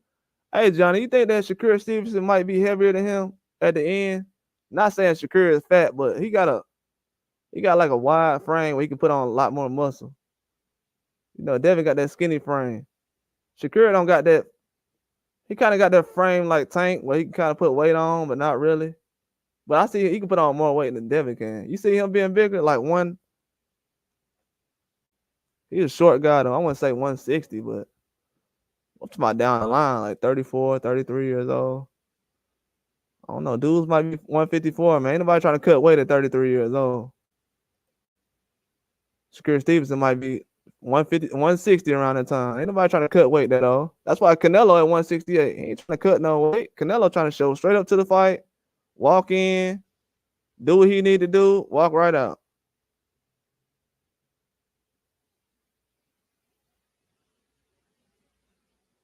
Cause his height. Yeah, I agree with that. Yeah, his neck and stuff don't get really big. He's older too, so he's starting to hit that range where. Yeah, you're right about that. I don't know why. When I said for some reason I seen him a couple of years ago. I said he's gonna be at like 54 or something soon, ain't he? Yeah, he definitely a problem. I feel like he's gonna be in a good situation. People don't know it, man. Guys like Shakur Stevenson and Richard Hitchens, they have a problem. Even though they're at a high level right now, I don't want to disrespect them because I feel like, you know what I'm saying, everybody already doing enough. But and I've already said my piece about everything. But I feel like they just have a problem letting their hands go, believing in their abilities. It's a lot of fighters right now. That's why I said dudes need to fight multiple fights. If you don't have confidence in your abilities, you need to be in the ring a lot more. Fighting 1 or 2 times and jumping in the ring with these guys and you get your head knocked off by, that's not gonna happen. You're gonna lose everything doing that.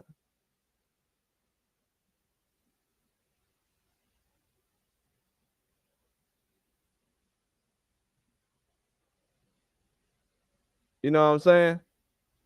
So I definitely feel like, but at this time right now, it's a lot of guys who got a lot of weight they got to worry about. Munguia, he's a heavier guy. Man, have you seen how big Munguia is? Bro, Johnny, let me tell you something. What's his name? Zerto just said he was losing. He was cutting 50 pounds to make 175. Zerto, we already seen it recently. Because we saw how much Zerto weighs when he walk around. Zerto was going from 225 to 175.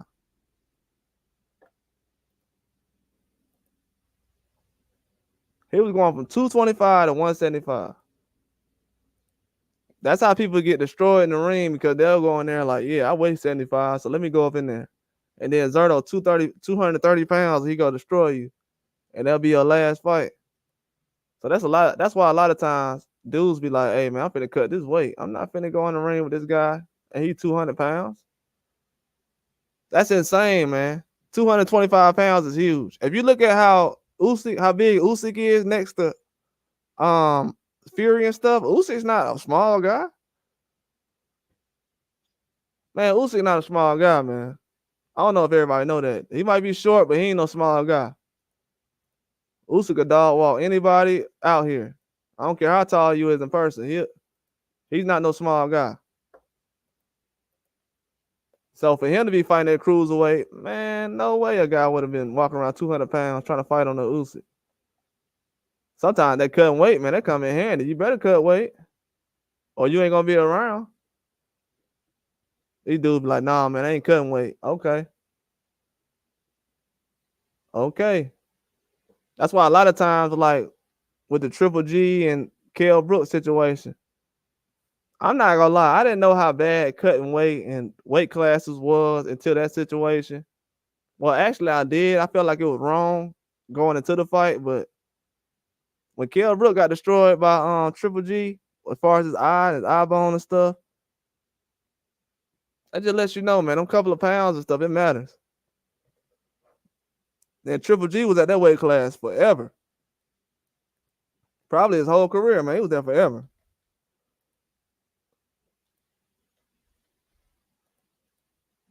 So in certain situations, man, you better watch out for that weight. If you're a guy like Devin and stuff like that, cause shoot. Cause Anyway's a big guy. I seen Anyway recently with him walking around with clothes on. Man, Anyway, at least 135, man. At least. Anyway, at least 135. Trust me, I was at 135 a lot in middle school. He's 135. He's 5'5" too. If you look at how big Anyway is, how wide he is, he's 5'5". He's not no super skinny guy. He got a brother that's skinnier than him.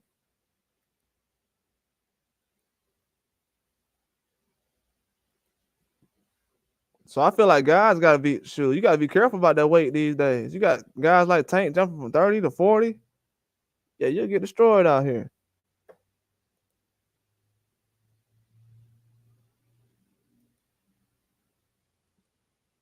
I feel like that's something that fighters are watching out for. But mostly, man, I feel like a lot of these guys, they've been in the weight class long enough. That's why I give Loma credit. You know, even though Loma, he can fit at 35, Loma can really go down to 130. You know what I'm saying? That's why I be so hard on these guys as far as the weight and all this other stuff, as far as people saying they can't move up. Hey, man, if Lomachenko moved up, and I was asking Lomachenko, man, you need to move up. You need to move up. So once he moved up, I was kind of like, hey, y'all need to go ahead and do the same thing. Because most fighters in Lomachenko's position, they would have stayed at 130. You got to put respect on his name for that. At least I do.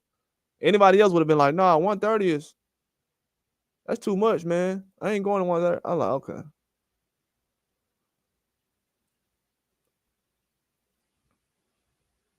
Yeah, man. That's why I'm kind of, yeah, my bad, Carl. I know, man, I know everybody thought I was going in hard today, but a lot of that stuff be having to do with bad performances. Like, we see bad performances in boxing before, and guys being boogeyman and stuff like that. Like, but I feel like Shakur be getting thrown on the bus way too much. Way too much. Because I seen him have big performances.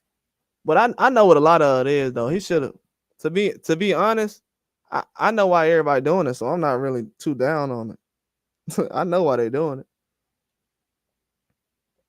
it. He was saying he was gonna do too much.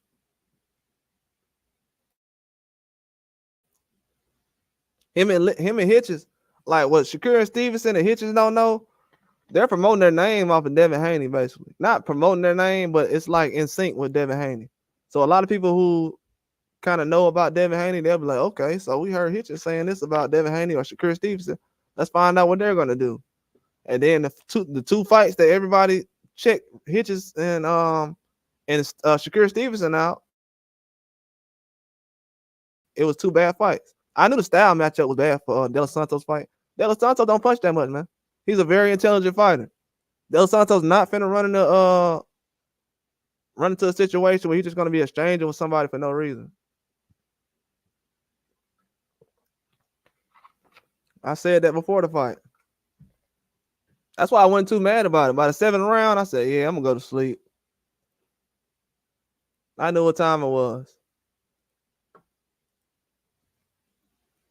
But like I said, though, if anybody know boxing, look at that 9th round. Shakur Stevenson walked him down. He was walking him down with a jab. I said, oh, man. That's when I gave up. I said, yep, De Los Santos. Come on, man. You can't have no man in the ring with you. I don't know why these guys these days be saying that, but you're not finna have no man in the ring with you for 30 minutes. And you talking about you can't get no punches off. And you supposed to be a power puncher. And you was in the ring for 30 minutes and you ain't get a punch off? Nah, that's impossible for me to even understand. There's no way anybody gonna be in the ring with any boxer who's a power puncher. That's why I said a lot of these guys, what y'all be saying, man, he got 17 knockouts and 19 wins or something like that. It don't matter. It don't matter. When I seen De Los Santos, I couldn't find De Los Santos' loss. When I couldn't find his loss video, I said right then, oh, he ain't finna do nothing against Shakur Stevenson. I said they hiding something. I don't know why I can't find this video where he lost. But yeah, they hiding something. So yeah, he got whooped on somebody whooped on him. And as soon as I said that, I seen what it was. Yeah, they gotta hang it up as far as all this though. The way they talking about boxers now, it's insane, man. That's why a lot of people ready to retire. Anthony Joshua, he kind of tired of, you know what I'm saying? You could tell he kind of like,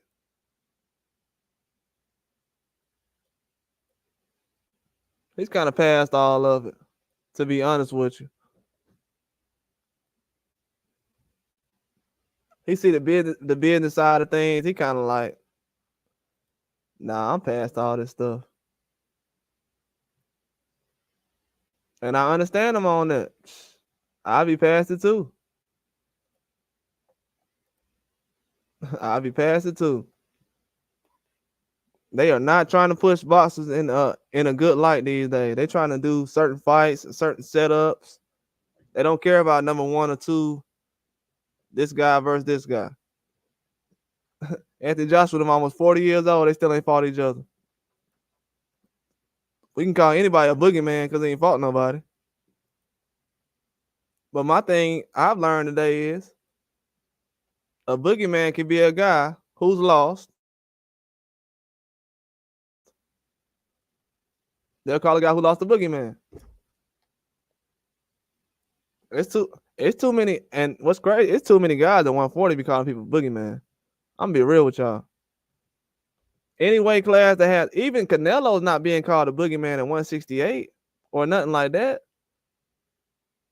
Even when he was at 154 or 160, they didn't call Canelo the boogeyman. And he went up to fight Triple G. I feel like Canelo did more for Triple G career than he did for his own. To be honest.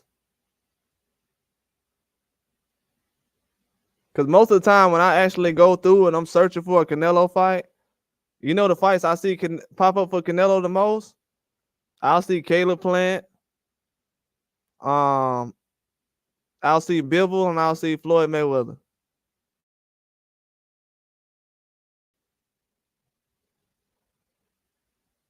Like, that lets you know what the fans are actually interested in. All the fights he had on the zone, nobody cares about those fights. I hear people arguing about the zone and all that, but the zone hasn't really had big fights like that, man, over the years. Just haven't. They had a couple of Triple G Canelo fights. They had Teofimo and Kambosos. They had the AJ fight with Ngannou. The Fury and Ngannou fight.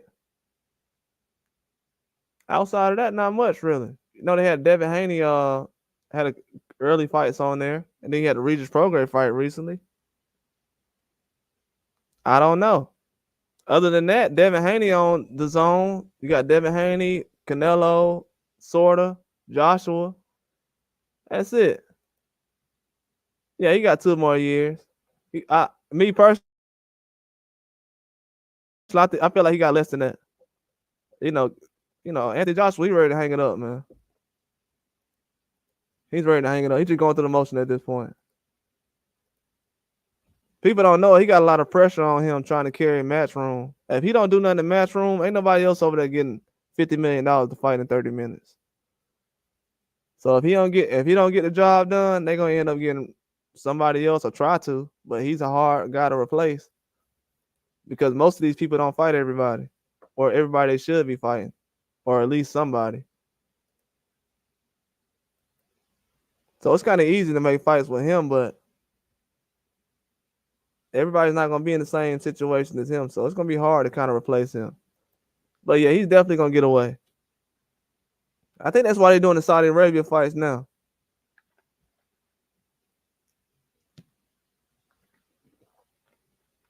It's not gonna help though, man. A lot of these people, they're just gonna try to get fighters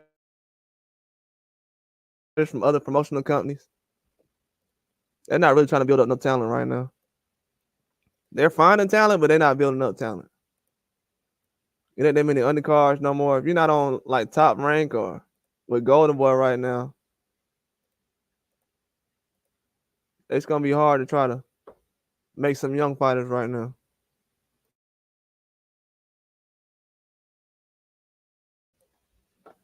They put more pressure on the young fighters. They are the older fighters, so that's kind of bad for the older fighters.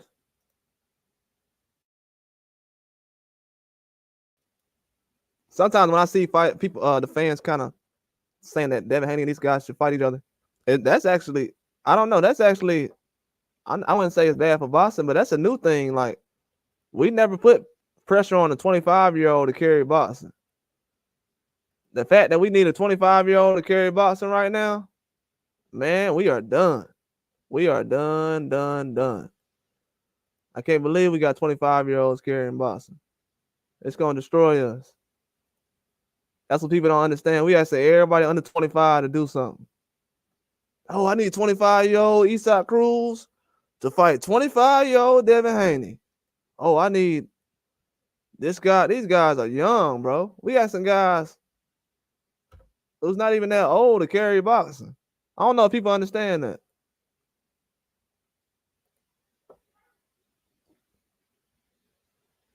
Yeah, it is, bro. Go Good. Shout out to Go Good too, man. That's my dog.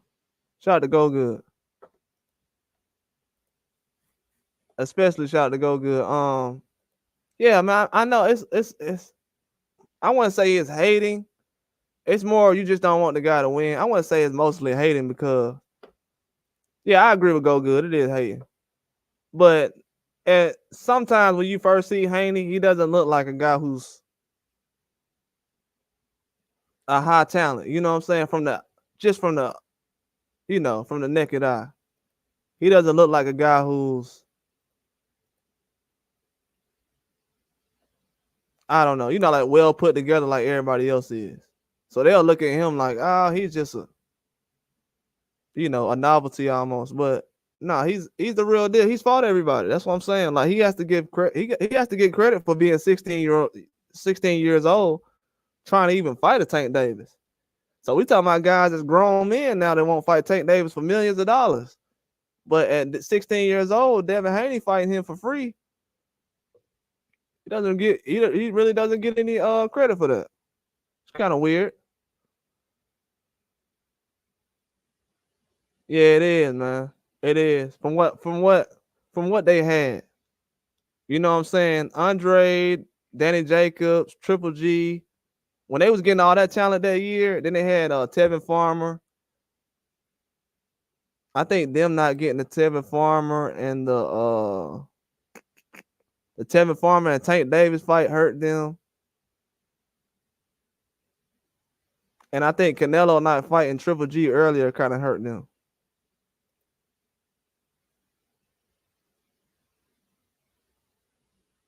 Yeah, me too, man. I don't be trying to do that, bro.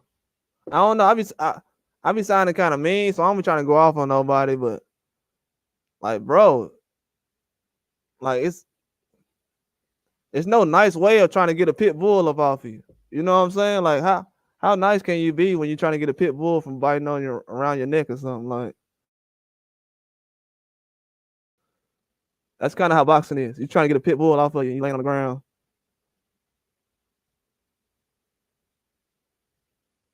Yeah, exactly.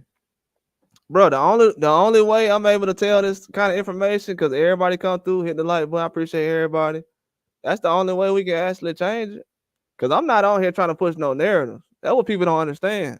Your favorite boss is my favorite boss. I'm just gonna tell you straight up, he ain't that good right now. The only reason I'm a Richardson Hitchens fan. I wasn't screaming that he finna knock out or destroy Lemos. Actually, I'm gonna tell y'all the truth. I came on here Friday and said Richardson Hitchens might get beat up this weekend. I said, I don't know why he talking like that. Go back and look at my live, man. I said it like Friday. Whenever the fight was, the live the day before that, I said Hitchens might get beat up this weekend. He talking crazy. Cause that's not really him, you know what I'm saying? He's trying to promote. He's trying to promote and stuff like that. And nah, man. Cause once everything go bad and the fight get close, promoter gonna leave and yeah, exactly. Shout out to Carl Young, man. Cause as soon as the fight get close, the promoter gonna leave and you gonna be by yourself, and everybody gonna say, "Why was the fight close?" And now Hitch is explaining like, I tried to give y'all a good fight. You said I was running, so I tried to go toe to toe." And then the fans like, "Well, you lost." So it's kind of like, man, I don't know. I'm just put up headlines too, just in case. I'm gonna have this like the news for y'all, so y'all can just see certain things. But yeah, that it happens, bro. That's why you can't. That's why I respect what Lomachenko does. Lomachenko don't try to go in there and be like, man, I'm going for a knockout. Lomachenko like, I'm finna fight how I'm finna fight, and if I lose, I lose. I'm not going in there trying to get a knockout. You know what I'm saying? And to be honest with you, I feel like Hitch has picked the wrong fight to do that. He should have did that the last fight. Lemos ain't no guy you should be trying to walk down. That's the wrong style. That's why I'm saying the OGs around him, the trainers and the coaches. That's not no guy you walk down. Are you insane? He'll get this. Yeah, he'll get destroyed by Matias right now. I'm. That's a fact. That's not hard to really figure out. It ain't because of his abilities. It's because of his strategy. It's just too all over the place. His strategy was too all over the place. I'm like, man, come on, dog. And I like Hitchens, man. I feel like he's definitely a huge talent, but talent only gets you so far in this game. You know what I'm saying? You got to be in shape, bro. When you ain't in shape, that's a bad sign. This ain't like back in the day where you had to weigh in the same day. They give you a whole day to weigh in.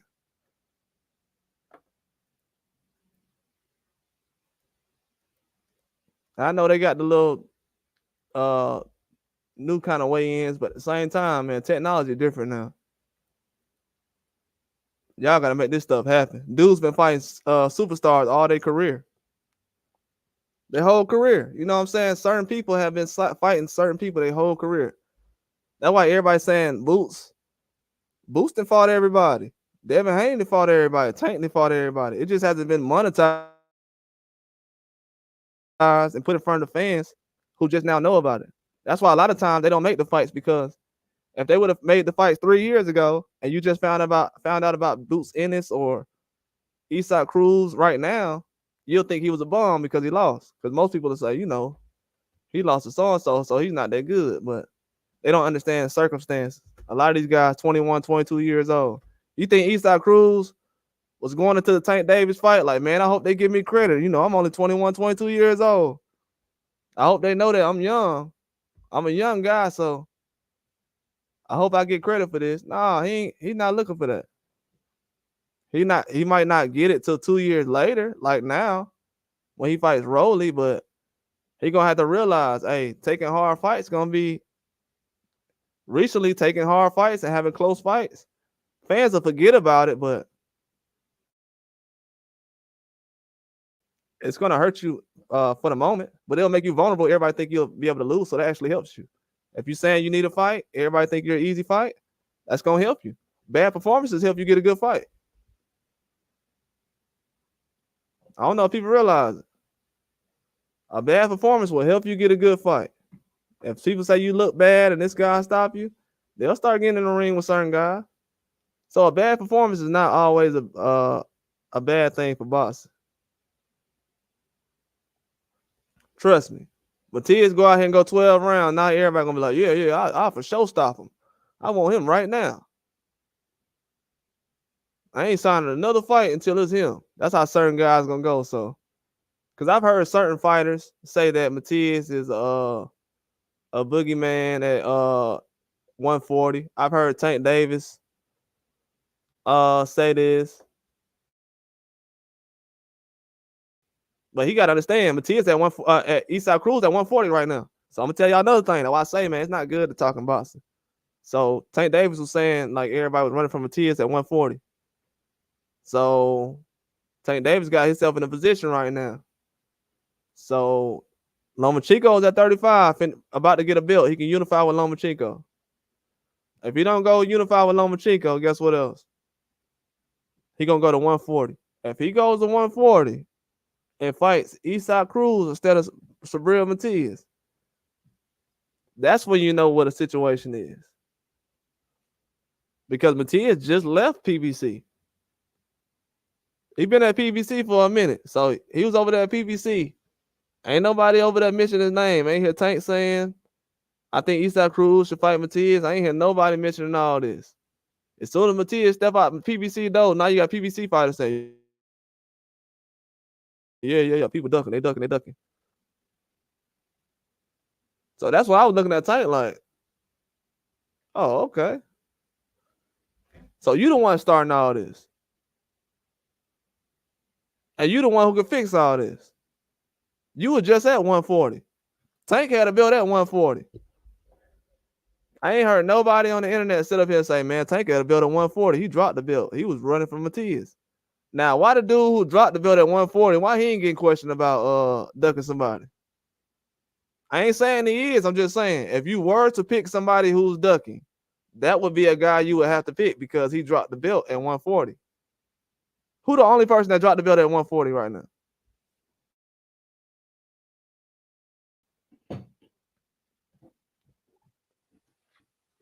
And that's how you know everybody's not a Matias fan. Because when Tank Davis dropped the belt, ain't nobody say, oh, he running from Matias. He running from Matias. Matias at 140. Matias been at 140 10 years. Everybody wait till 2024 to say somebody ducking. And Tank Davis fought at 140. And they had Mario Barrios at 140. And they both was on PPC with Matias. And we know Mario Barrios ain't ducking because he fought Tank, Keith Thurman, Ugas. And if he would have lost to Ugas, they would have said his career's over. So he had to do some man stuff then. So it's definitely not him who's ducking. And he don't take tune-ups. See how that goes? So yeah, certain guys, that's why I said leaving PBC doesn't really make no sense to me unless you're gonna jump in the mix ASAP.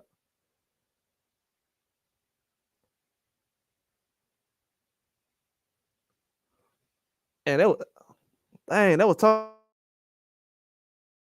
Tony Weeks in the ring. Bro, I ain't even pay attention to that. That's crazy.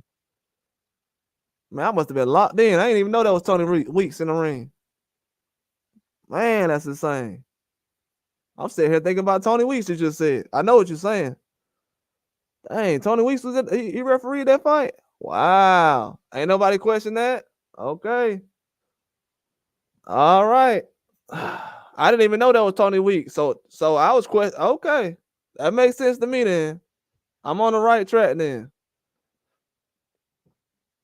I didn't know that was Tony Weeks. So it makes sense why I was tripping about a stoppage. So I was questioning I questioned the Tony Weeks stoppage, and everybody said I was wow. So everybody stepped on. So everybody cut me off for questioning Tony Weeks. The dude who had the early stoppages every fight. Tony Weeks has stopped every fight early. Now we get to this fight. It's like, nah. I told people. Hey, appreciate that, Carl. I'll leave that up there. I'll leave that up there. That's definitely some big facts right there. Ain't nobody question Tony Weeks in that fight. He's such a bad referee, ain't nobody mention him.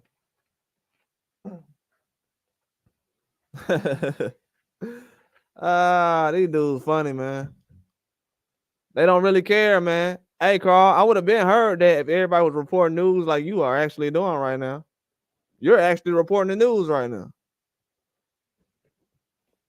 You're actually reporting the news. Tony Weeks was in that fight, Carl. That's crazy. That's insane to me.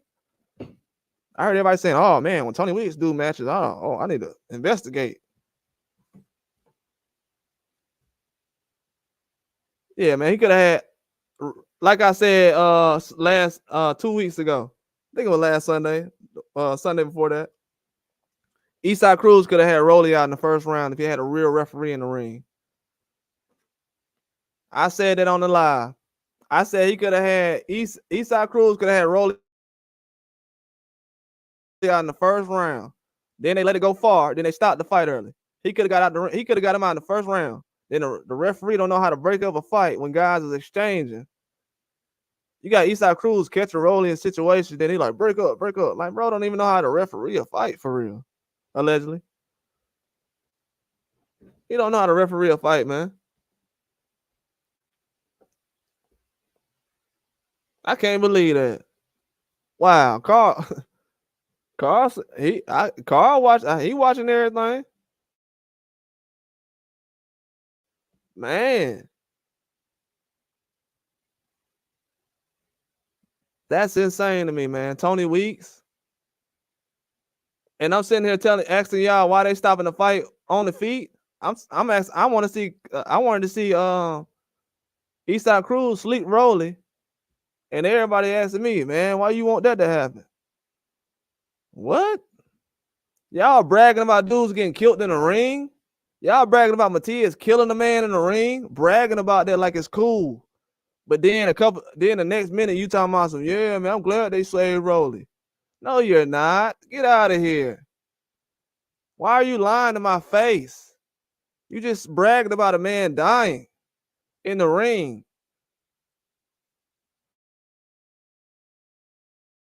Yeah, they'll try to do that, man. Oh, I'm glad Rolly was safe, but Matias, he killed the guy in the ring. I love using that example because it sounds so stupid. It sounds so stupid. Yeah, thank you for Eastside Cruz, man. From now on, I'm a super Eastside Cruz fan. The way everybody jumping around from Matias and all these other guys who's 30 years old, 32 years old, been in boxing 10 years already. That's how I'm gonna start jumping around for Eastside Cruz. I've been a fan of him longer than all y'all anyway. It's kind of long overdue. To be real with you, I know more about him than everybody else does, like the back of my hand. 25 years old. We asking dudes 30, 32 years old. Hey, can you fight that 25-year-old Eastside Cruz? We know you're 32 years old, but Eastside Cruz ducking. This man 25 years old, he ducking.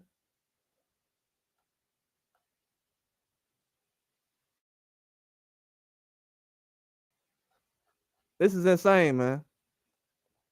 This is insane. It goes to show you though. And I've been on here almost 3 hours. Ain't nobody gave me a good reason why this man the boogeyman. But in the next couple of months, y'all gonna hear how he the boogeyman, and ain't nobody gonna be able to explain why. I bet y'all gonna hear it because he killed somebody in the ring. He killed somebody in the ring. I heard somebody else say, he fought a guy that was in Mayweather gym. I mean, Rolly came out of Mayweather gym. That should explain everything right there. What are we talking about? Rolly came out of Mayweather gym and provided nothing. And I'm a Rolly fan. As soon as fans said, man, I be loving how Rolly be talking. It be funny. I said, man, they gonna use this dude. They gonna use this dude for just to sell fights. And that's what happened. Rolly made a nice amount of money off these fans loving interviews. These fans who get hyped off interviews, yeah, Rolly made a nice amount of money off that. He a millionaire for sure. Yeah, some of these fans, they like interviews. A Rolly in boxing is needed because it lets you know how low standards people have. They don't have real standards in boxing. Anybody could went out there and beat Rolly. That's low standards, homie. Very low standards. Very low standards in my eyes. You know, it just intrigues me. People say he don't know how to box. He's not that good. Then you turn around. He has a belt, and he's getting credit for, well, somebody's getting credit for defeating him. So it proves, man, it's low standards. The name is bigger than the game. Oh yeah, Rolly is exceptionally funny.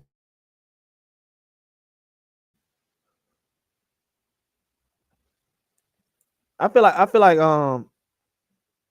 it's not really good though, because if he starts to be serious, you know, like the fact that he need to quit being trying to be funny, or if he is funny or whatever it is, because even at the end of the fight, you know, when he was saying, you know, Happy Easter everybody, they like, oh man, Rolly out of his mind, you know what I'm saying?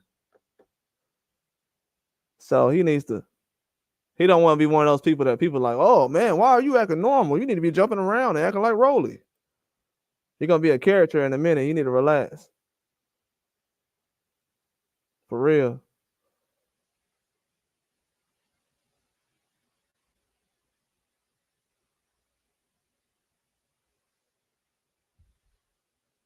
Yeah, yeah. He mostly, yeah, but man, he better cut it out though. Because you know, he's at the point now, yeah, he's very popular, you know what I'm saying? You don't want to be one of those guys.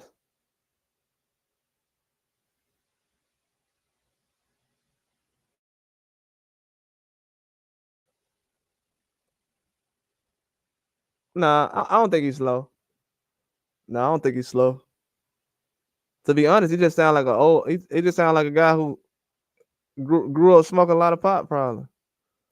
I think rolling from California, he probably just smoked a lot of weed. I know a dude who used to smoke a lot of weed when he was a kid, so he talks slow like that too. That usually happens. If you talk to a guy who been smoking all his life as a kid, he talks a little slow like that. I'm talking about smoking young.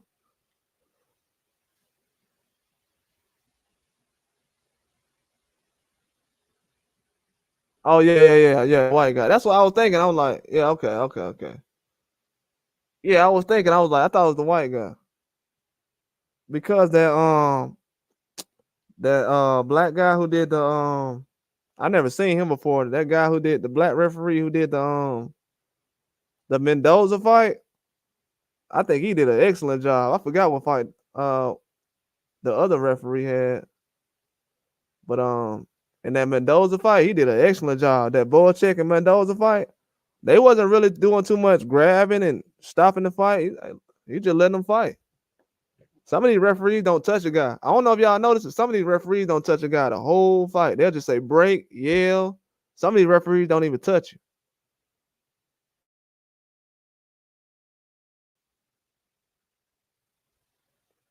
Oh nah, Rolly. I got tape on my YouTube. Rolly get beat up worse than that. Nah, I say Rolly get beat up worse than that by Tiafimo, and I say Rolly get put to sleep in sparring. You remember that video when Rolly got knocked out in sparring and everybody started jumping in the ring? Yeah, I said Rolly get put to sleep in sparring. If anything, he might be slow from sparring too much.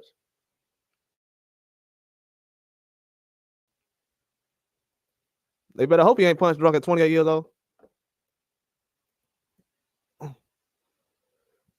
He punch drunk at 28 years old. They're gonna be a problem. That when all the jokes gonna stop. Then that when everybody gonna be like, yeah, prayers to cause he be punch drunk at 20 years old. That's gonna be a bad look, homie. That's gonna be a very bad look. So I don't think he punch drunk.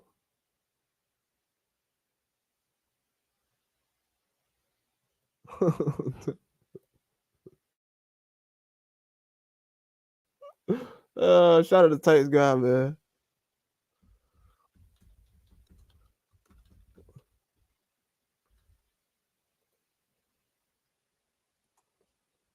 Tate's guy funny. Yeah, that first round, he was. Hey, I'm not gonna lie. That's the only reason. I'm glad Carl said that, and you too, go good. He took a lot of headshots that first round. After that first round, I was kind of like, hey, man, we need to let him kind of keep going. He a jabbing a little bit. He started jabbing later on in the fight. I thought he was gonna get knocked out first round. That referee could have did a way better job. Cause y'all know Eastside Cruz don't usually come out the first round and go for that knockout like that. So for him to kind of go for it in the first round, yeah, the referee he got caught slipping, man. He wasn't doing right. Yeah, shout out to Go Good too, man. For real. Shout out to Carl Young too. I know y'all be hearing me in the middle of like yelling and stuff. Y'all be coming in, but yeah, it just be certain points I be trying to make. Because people gotta realize. I don't know if people realize it yet, but this might be Canelo last prime year. Like most of these guys we talking about, this might be their last good year. This might be their last good year, man. That's why y'all be hearing that pressure from me like that. From what I've heard, from the news I've heard out Terence Crawford mouth, Terence Crawford said I might give them one more fight. I might give them one more fight. Last year, when Terence Crawford couldn't get that 4-time undisputed, he hasn't been caring. Maybe been working with his kids. He got his own gym. He kind of helping kids out at home. He don't really care about none of that. He got too much money and too much different things going on now to where, and then, most people didn't think he'll be at the position where he at now. So, of course, he don't want to sit around and entertain people. He's been doing it for 30 years. Why am I going to entertain people for 30 years, 30 more years when they don't like what I didn't brought to the table now? Sometimes you got to learn when to walk away, man.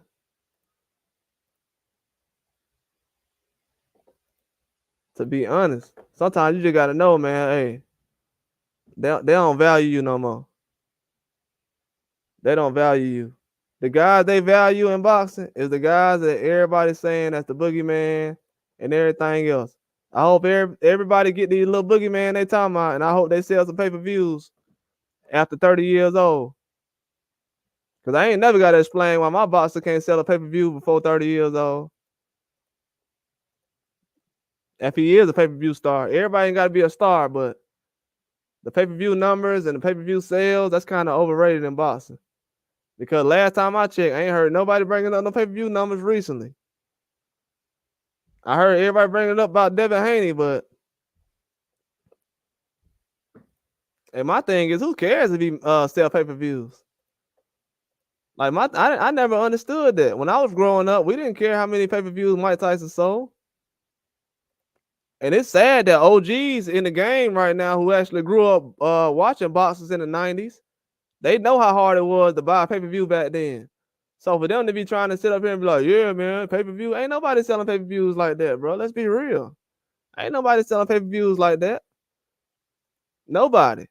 The face of boxing is Mike Tyson. I said it last year. He sold 1.6 million pay-per-views. And he don't be on Twitter all day talking about somebody ducking and this guy don't want to smoke. Mike Tyson got losses. People done seen his head get knocked off. He ain't on the internet sitting around talking about, yeah, man, this dude ducking and Al Heyman them tripping and I need this and that. Nah, he stepped right up and got a Netflix deal. Come on, man. You gonna know what boxer wants to fight. You gonna know what boxer wants to fight. Just like with Eastside Cruz. You gonna know who gonna want to fight. He got two. Eastside Cruz got 2 losses and still came out and said, you know what? Give me the top guy. Give me the top guy. Give me the top guy. Give me the top guy. I'm like, oh man, he fighting top guys after that Tank fight. This dude is serious. Yeah, I heard about it. I reported on it. Shoot, Eddie Hearn said it. 60,000. 60K. Yeah, 60K. 60K. 60, 70K. From 60 to 75K. 60, 75K. And I know the Devin Haney fight did numbers. The Regis Prograis versus Devin Haney fight, I know that did numbers. I know it did numbers because Eddie Hearn himself went to Golden Boy office and talked to I got it on. I saw the video the day after Eddie Regis Prograis had. Man, I be doing all this stuff. I be seeing the video. Like I already knew when I seen the video, Eddie Hearn was going into the Golden Boy building to make the fight with Ryan Garcia and Devin Haney. If you go back and look at the date, bro, it was way before they announced the fight. I mean, at the end of the day, bro, it shouldn't be that. I'm gonna tell you what's crazy, Carl. It shouldn't be that hard for people to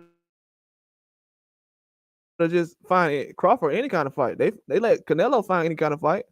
So it's like it shouldn't be no deal. And then my thing about it is, when I seen Crawford call out Canelo, and people didn't really want that to happen when he started trying to make that happen, they like, nah, he's too big for Canelo. I mean, Canelo's too big for him. How is Canelo too big for him? And Canelo been fighting small guys like Charlo forever.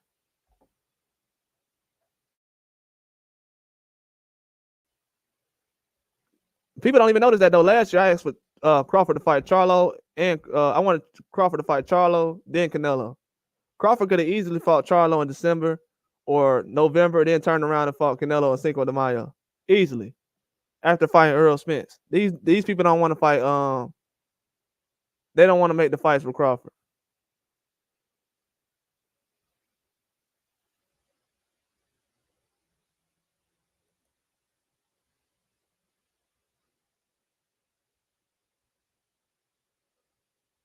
Yeah, they said Devin Haney did 300K in his last fight. Yeah, that's why I'm glad Go Good said that. I think that Canelo and Crawford know that probably most likely. I don't think the zone has money. No disrespect, but I don't think allegedly. I don't think the zone had the money to kind of make the fight. The zone didn't have the money no more. That's why Canelo's kind of. I don't want to talk about finances too much because you know that's a little risky. You can't put that kind of business out there. But I'll just say, that's why the zone is in Saudi Arabia right now. Everybody ain't got to be in Saudi Arabia to make no money right now. Tank Davis and Ryan Garcia don't got to sell 1 million pay-per-views to go to Saudi Arabia to sell 1 million pay-per-views. It's not gonna happen. So that's a lot. That's what you catching yourself in right now. If they did, they would have left. Eddie Hearn, they want that money from Saudi Arabia, man. They cashing out on the fighters, and somebody else might be next. It might be another company. They're not gonna do it forever. They just want to see certain fighters fight the best. And if it's not gonna happen now, it's not gonna happen.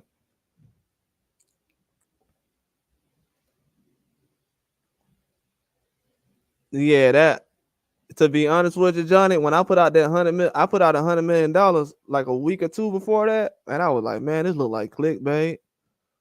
I thought I was putting out fake news, man. Then when somebody put out that 150 million, I said, man, I'm so glad they put that out. That looked crazier than what I put out. Because when I put out the 100 million, I was like, that's insane. When that 150 came out, I was like, whoa. Nah, he's not gonna pay that. He actually takes that as disrespect. He actually takes that as disrespect. And I'm gonna tell you another thing too, Johnny. Um, it's funny how these guys, Canelo and Tank, did the same thing. Ain't y'all? I told y'all, Canelo and Tank got a lot in common, buddy. Y'all see how they told the Sheik, yeah, 150 million, I'll do that. Give me 100 million. Him and Tank, give me 5 Ferraris and all this other stuff. See, Tank and Canelo, y'all think it's just Floyd? That's money, money, money. Nah, homie. Yeah, that Sheik, he ain't playing that. That's disrespect. You don't sit up here and say, you need this amount of money and this. Nah, that's disrespect. Canelo do not like. Hey, Canelo, but Canelo don't like how over here he feel like everybody trying to eat off of him, basically. You know what I'm saying? He feels like everyone's trying to eat off of him. I would agree with him on that if he wouldn't have fought Munguia. You know what I'm saying? If he wouldn't have fought Munguia, I would have been like, yeah, they are trying to eat off of you. Because Munguia was gonna fight Benavidez. If Canelo was smart, he would have let Munguia get beat up by Benavidez and then be like, hey, I'm gonna get Munguia now. And let me get Benavidez after I fight Munguia. Everybody want to see that fight. I'm not gonna lie. The Mexican fans, they want to see that fight the most. I have no idea why. I still don't have a clear-cut answer. They said they want to see Crawford versus Canelo the most. I thought they would say Benavidez or Munguia first, but no, they said Crawford, which is very surprising. That means Crawford is way bigger in Mexico than we realize. That's another thing too.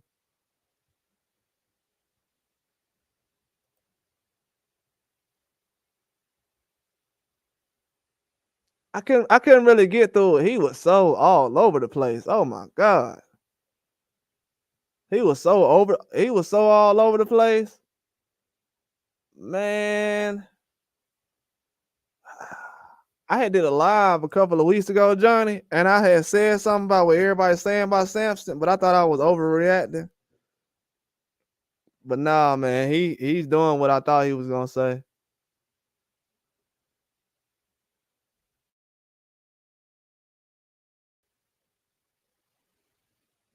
Yeah, nobody ain't worth that. Yeah, nobody ain't worth that, man.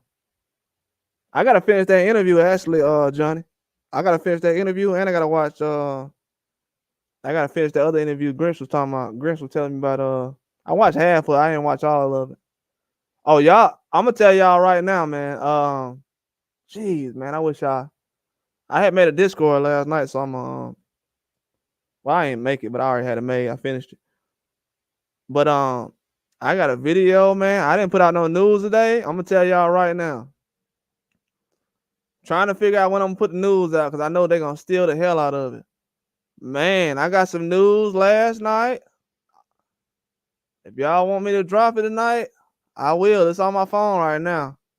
Man, when y'all hear this news I got about Canelo, it's gonna be crazy than anything y'all heard. It's breaking news. It's definitely breaking news. It might be, Johnny. It might be crazier than the $150 million thing, Johnny. Johnny, it might be worse than the 150, and it's a real story too. It's not no. It's something that's they're planning, like Canelo. Oh my God, bro! You just don't. Oh man, you don't even want to hear this. I seen it last night. I was like, I don't even think nobody gonna put it out yet, so I ain't put it out yet. But yeah, man, I want to see Benavidez. To be honest with you, man, Johnny. Actually, Johnny, I'm gonna tell you something too, Johnny. Bro,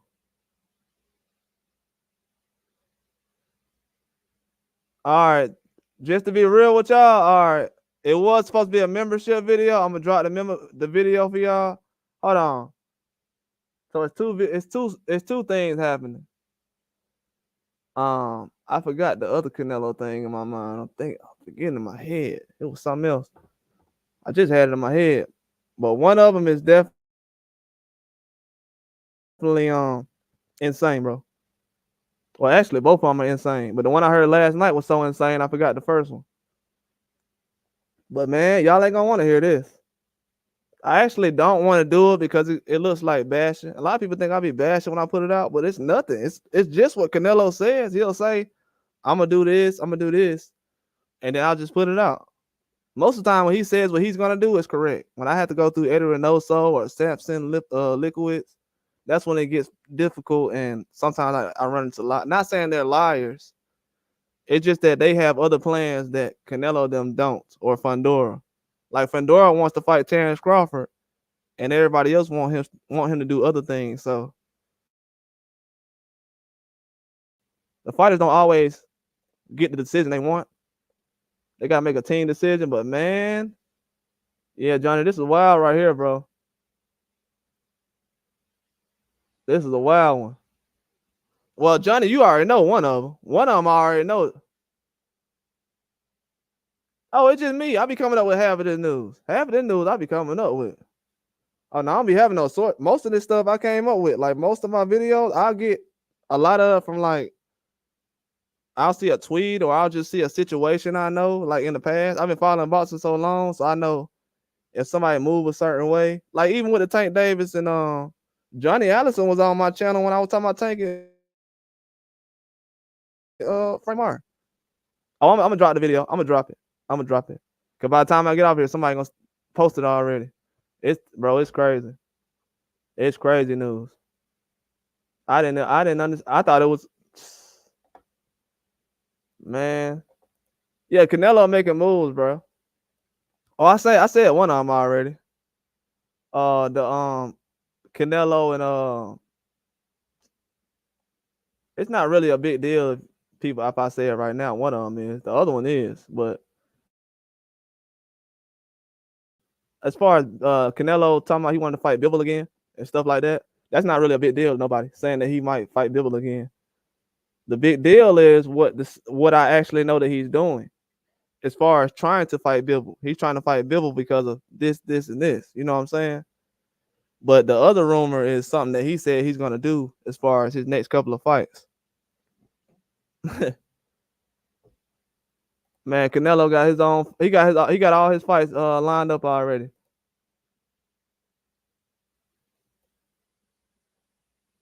Yeah, I ain't gonna keep y'all hanging on as far as what I'm gonna put it out.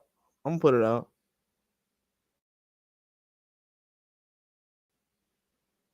I just don't want to be ahead of myself because I would have posted it already, but I wasn't really supposed to put it out, to be honest, because I put too much stuff out right now, so I don't want to make all my news get bunched up in each other.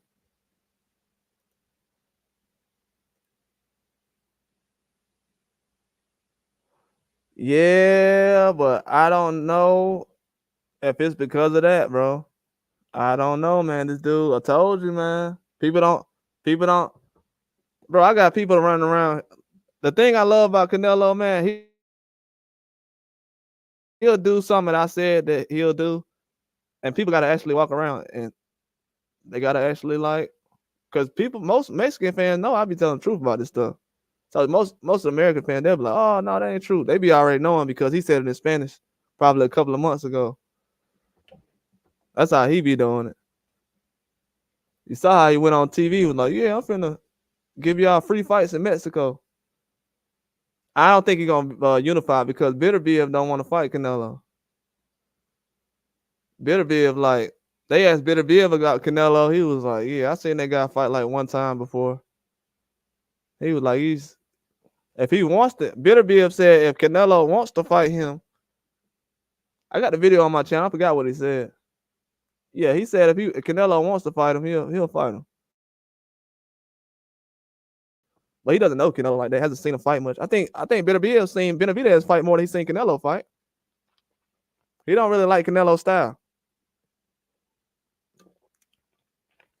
Low key, he thinks it's basic. He thinks Benavidez think Canelo style is basic. Yeah, I got Benavidez beating everybody right now.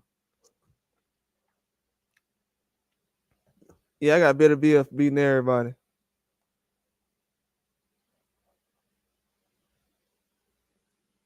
I think that Benavidez fight will be tough. You talking about Benavidez? Oh yeah, absolutely. Absolutely. I didn't even realize that him and Bibble was I'm gonna start talking about that fight recently. I mean a lot more soon too. I'm gonna mix it up. I ain't gonna talk about the same news, but I know Bitter Bill. I didn't know Bitter Bill and Bibble had a rivalry back when they was like younger and teenagers and stuff like that. That's pretty wild to me.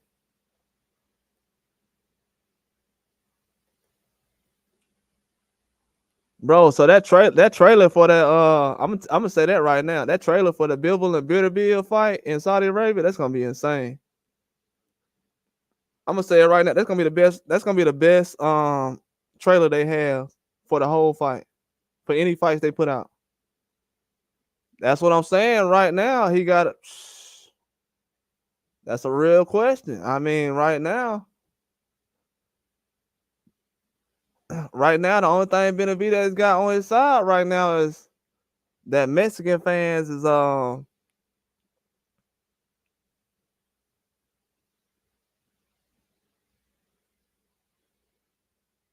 wow. Oh, you in Montreal? Shout out to Canada, man. I love Canada. Shout out to Montreal, man. Man, he be destroying guys. Yeah, he's a problem, man. He's a problem. He is a problem. That's why if y'all haven't seen that Marcus Brown fight, go back and watch that Marcus Brown fight with Bitter Bill. Y'all think Tim Tszyu was bleeding? Bitter Bill was bleeding down his face the same way. And had a cut in the middle of his head. Man. Bro, Bitter Bill, man. Oh, okay. Shout out to London too, man. UK. Yeah, definitely love the UK. Yeah, shout out to everybody out there, man.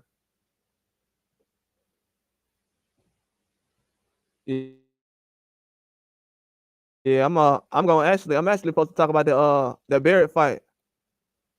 That Barrett fight and that Gill fight that come on this weekend.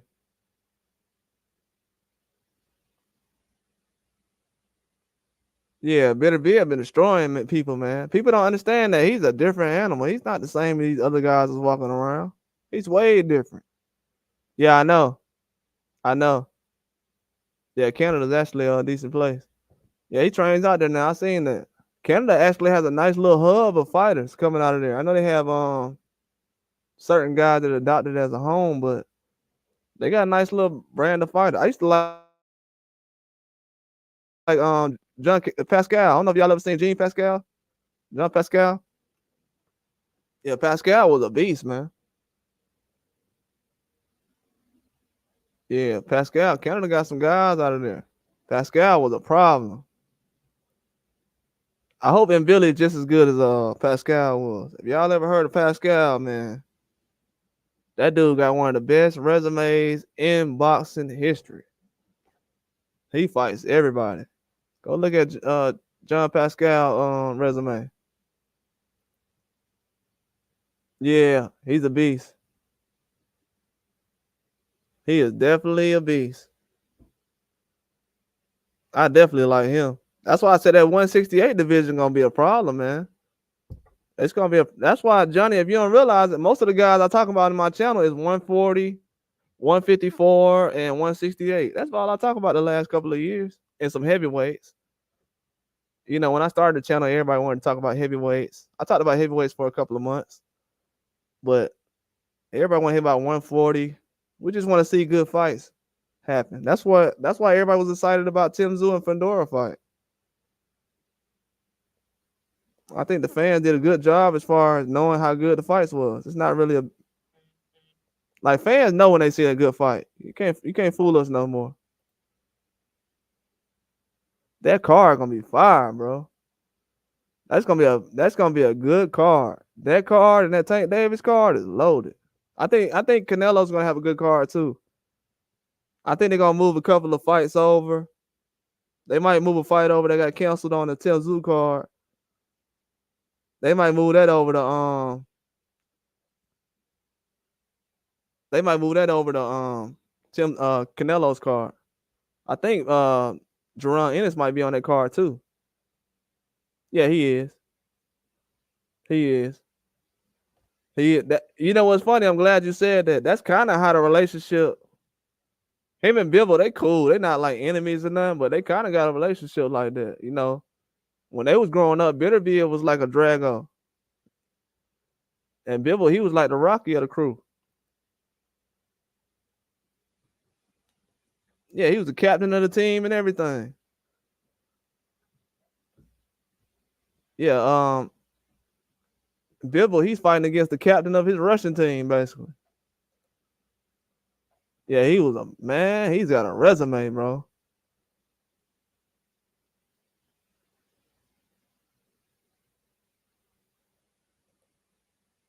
Yeah, I know how to do editing. It be taking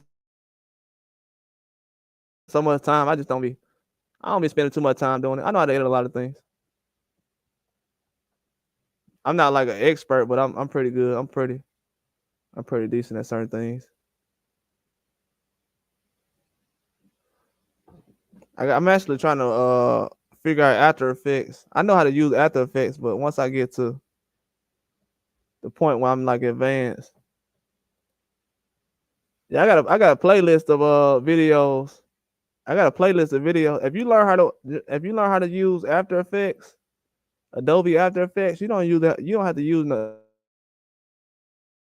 nothing else really. You can do everything you need to in Adobe After Effects. It's pretty easy. It makes your stuff look a lot more professional, cleaner. Yeah, you use After Effects, you can do anything. Matter of fact, I'm gonna tell y'all a secret. If you learn how to use Adobe After Effects, I don't care if you got a job every day or what. You learn how to use Adobe After Effects. That'll be more valuable than having any kind of job out here or going to school. They got videos right now where you can learn how to do it. Adobe After Effects, that'll have you getting a check for the next 30, 40 years. So that's not gonna go away. It's not gonna change. Technology not gonna change it. If you know how to do that, you can do anything you want to.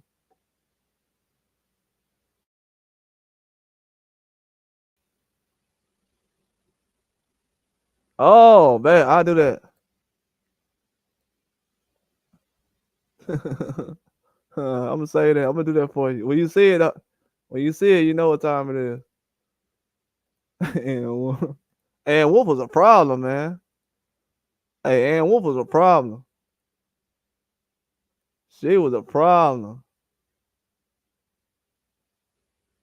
Ann Wolf was a problem.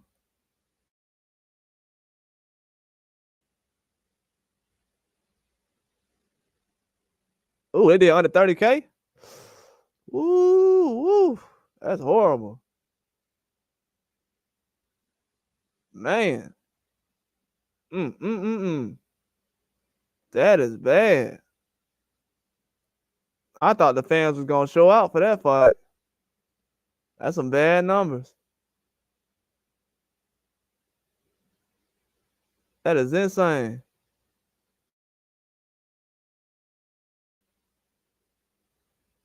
Yeah, it will be fire. I like Ann Wolf, man. I wish I would have seen her in some bigger fights back then. If I would have seen Ann Wolf in some bigger fights, we could have made something happen. But now it's kind of like they're doing it for female boxing now. But to be honest with you, I feel like back then the fighters was a little more rugged, like as far as the female fighters. They was a little more rugged. They weren't probably as talented, but as far as the style of fighting, it was a rough fight they used to have.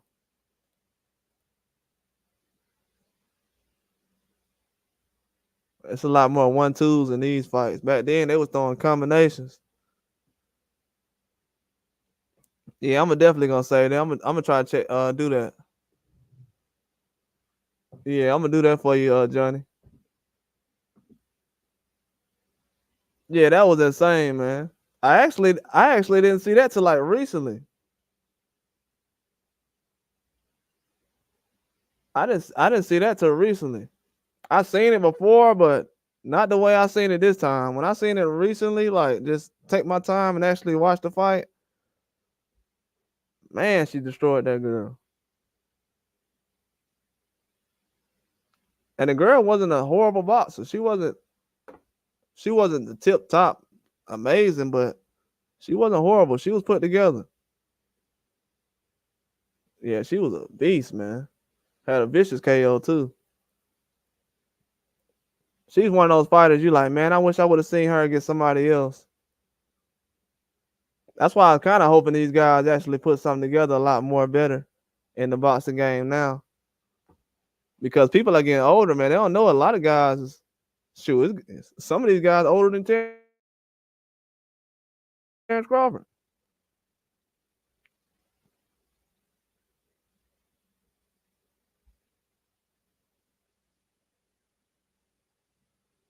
Wow. Fully grown man. Man. She was ferocious too, man. No matter who you are. Yeah, that's some low numbers right there, man. That's some very low numbers. I'm surprised that was like that. I'm actually not surprised because it was so much shuffling going on before the fight. Then people wasn't too sure about Fundora actually being an opponent.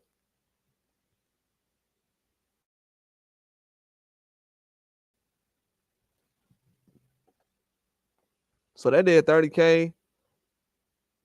And I guess because I know Benavidez, it was like probably like half at least. I don't know. It wasn't that high though, as far as past that.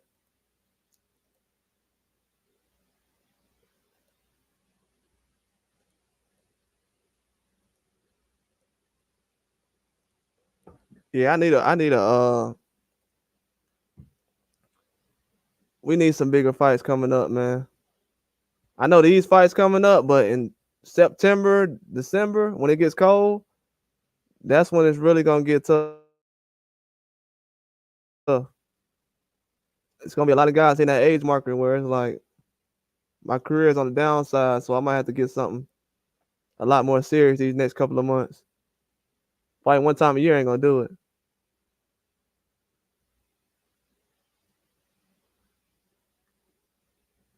Yeah, but one thing I learned about that fight, Johnny, he had a horrible cut, man. When I seen the second time when they went to the corner and the cut man didn't and the cut man wasn't rubbing that stuff over the cut, I was like, what is he doing? I was like, he's not gonna just pack the Vaseline on there.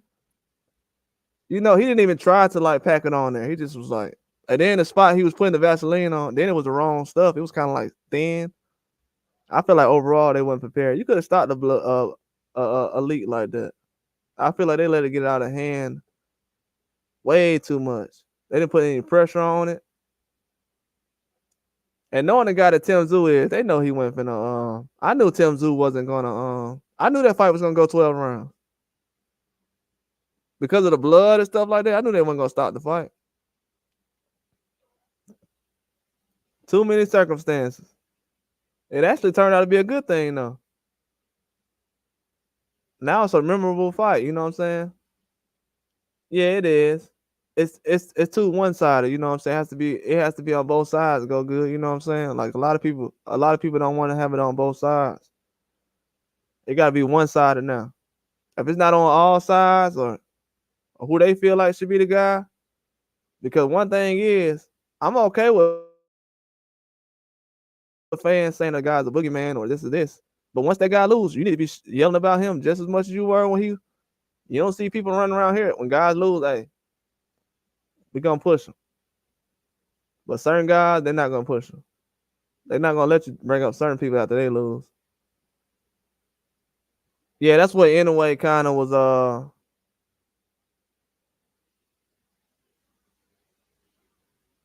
Yeah, I think Inouye on that platform with pay-per-view, he was trying to fight in America, but he said recently he makes more money in Japan now than he does in America fighting on the card. So he'd rather stay in Japan. I think once that started to happen,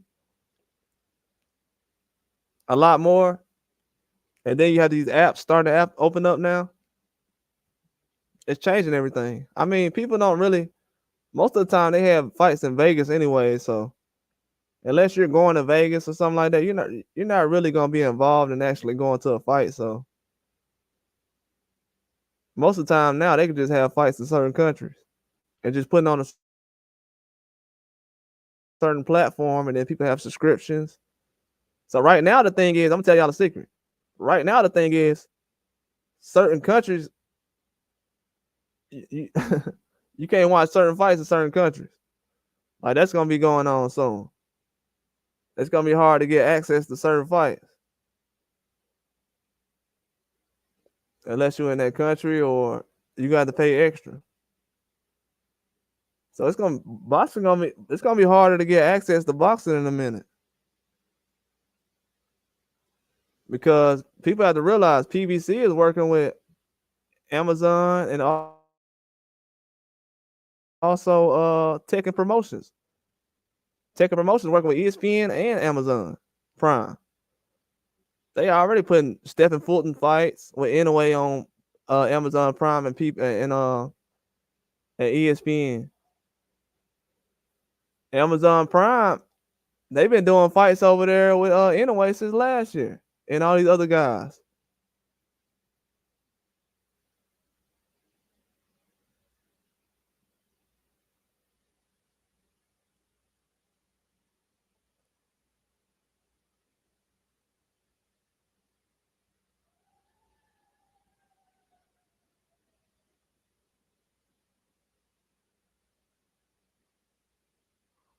Yeah, but a lot of times, I mean, they can push whatever they want, but at the end of the day, uh, like Mexico, they're gonna have the fight for free. They're not gonna pay for a pay per view in Mexico. They're gonna have them fights for free, so they don't care about who somebody fighting. As far as they care about it, but I'm talking about as far as they don't care about who's fighting because they're not gonna pay for it. They wasn't gonna pay for it in the first place. They already let that be known. That's kind of the thing going around right now. In Mexico, they don't want to pay for you can ask the Mexican fans. Shoot, they around. Trust me, they're not gonna say no. They'd rather pay for Crawford or something like that. They don't want to pay for Munguia in Mexico. Even the people on the news, all those people say the same thing. Even on the news, they say it. They like, man, we don't want to fight Munguia. And I was surprised. I'm like, Munguia's from Mexico. Why are they saying that? Caught me off guard. Now, actually, I'm still caught off guard. I don't understand it. Then I seen some comments, a whole bunch of Mexicans going in on the Canelo. I'm like, whoa, come on. This is different. This ain't the same as it was last year. Yeah, numbers gonna get lower.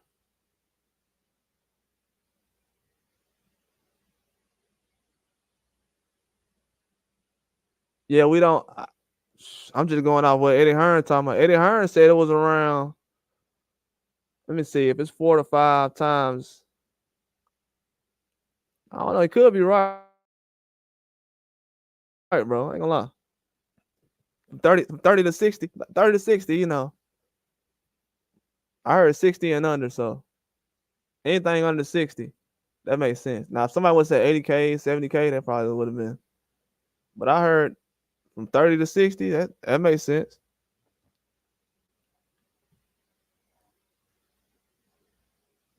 I heard a lot of people had a hard time buying the fight too.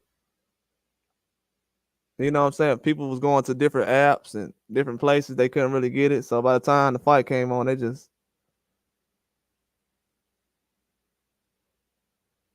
yep, facts.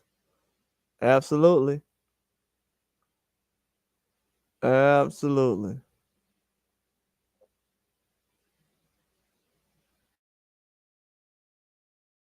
Absolutely. Everybody gotta go to Japan. That's why Maloney, the guy Maloney, he turned down the fight on the Kambosos Lomachenko card to go fight in Japan. I think he's one of the first champions to actually do that. Turn down to fight on a Lomachenko card or something to go fight on Inoue's card. Yeah, yeah, that's true. Yeah, it's not a good look. Especially not a good look when you talking about Terence Crawford in the picture. That's what I'm saying. They not putting Terence Crawford in the picture. It's gonna be weird these next couple of months. Yeah, it is. Yeah, it is. That is, Johnny. Facts.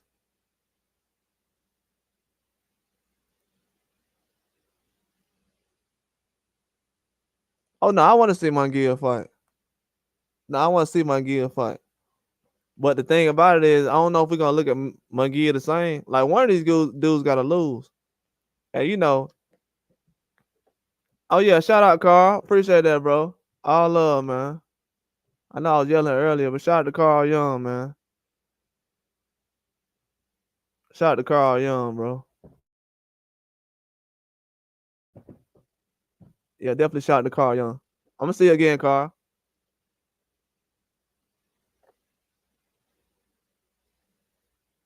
Yeah, I think Triple G should have went ahead and made that fight with Canelo. I don't know who held that up. I don't know if the zone wanted to build that up. I feel like they should have had that Triple G fight earlier. And I feel like they should have used the Danny Jacob fight. They did that kind of. They kind of did a okay. I don't know because when they had Tevin Farmer and Demetrius Andre, that's when they was kind of bringing in people. But I feel like they got a little young too fast. They had Munguia back then, but I don't think the Munguia situation kind of brought too many eyes to the zone.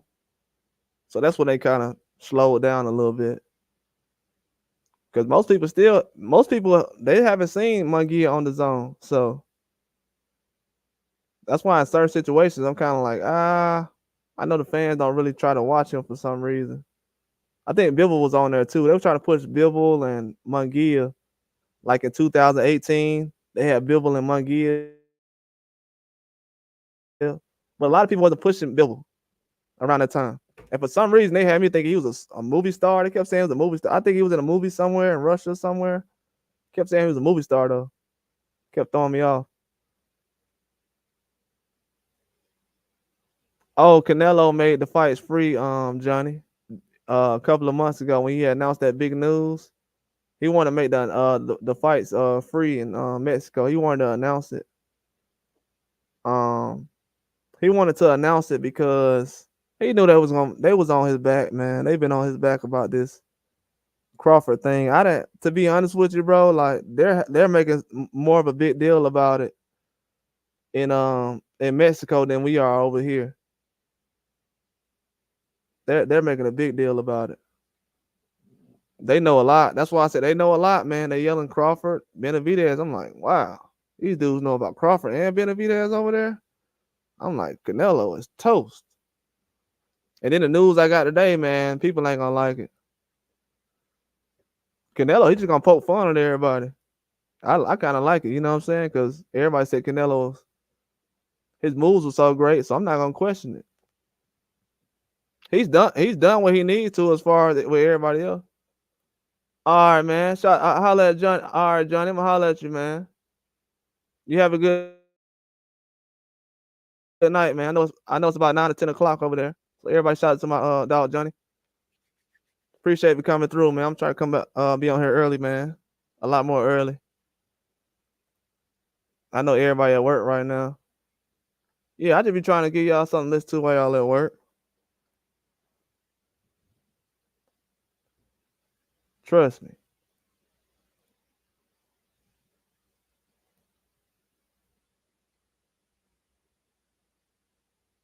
Yeah, that 300 million, man. Canelo had, what was that?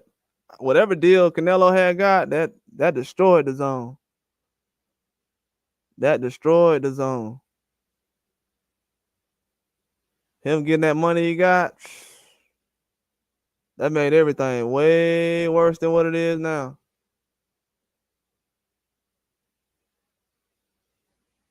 It's only 510 here in London. Wow. Oh, okay. Thought I was tripping then.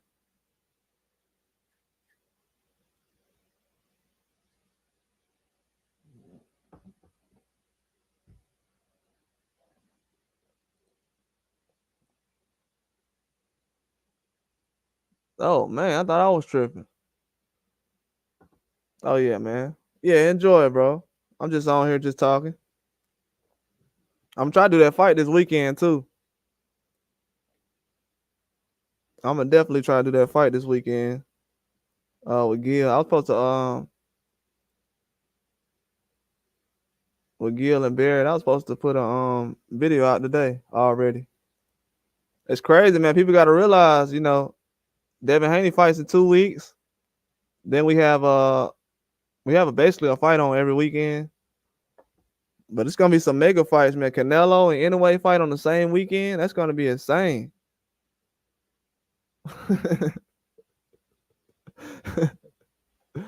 It's gonna be insane, man.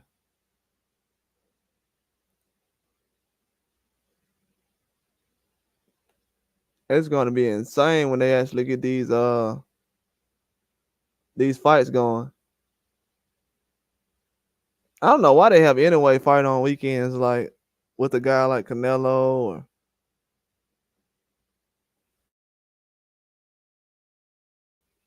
I know Japan is situation. They probably like those Monday fights, Sunday fights. I know they did some on Sunday, Monday, Tuesday.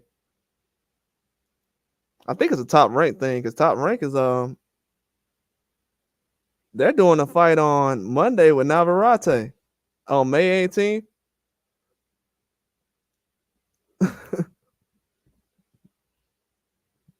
Yeah, I know. He funny. Yeah, I know. I'm just gonna let him have that one.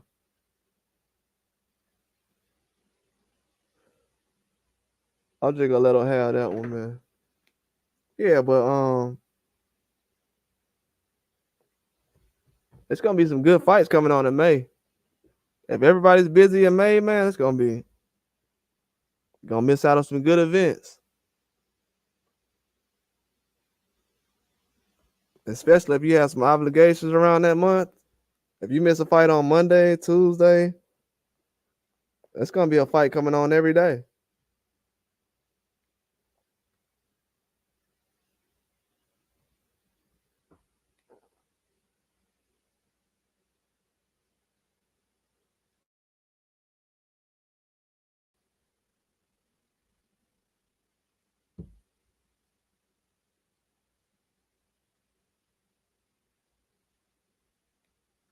Um,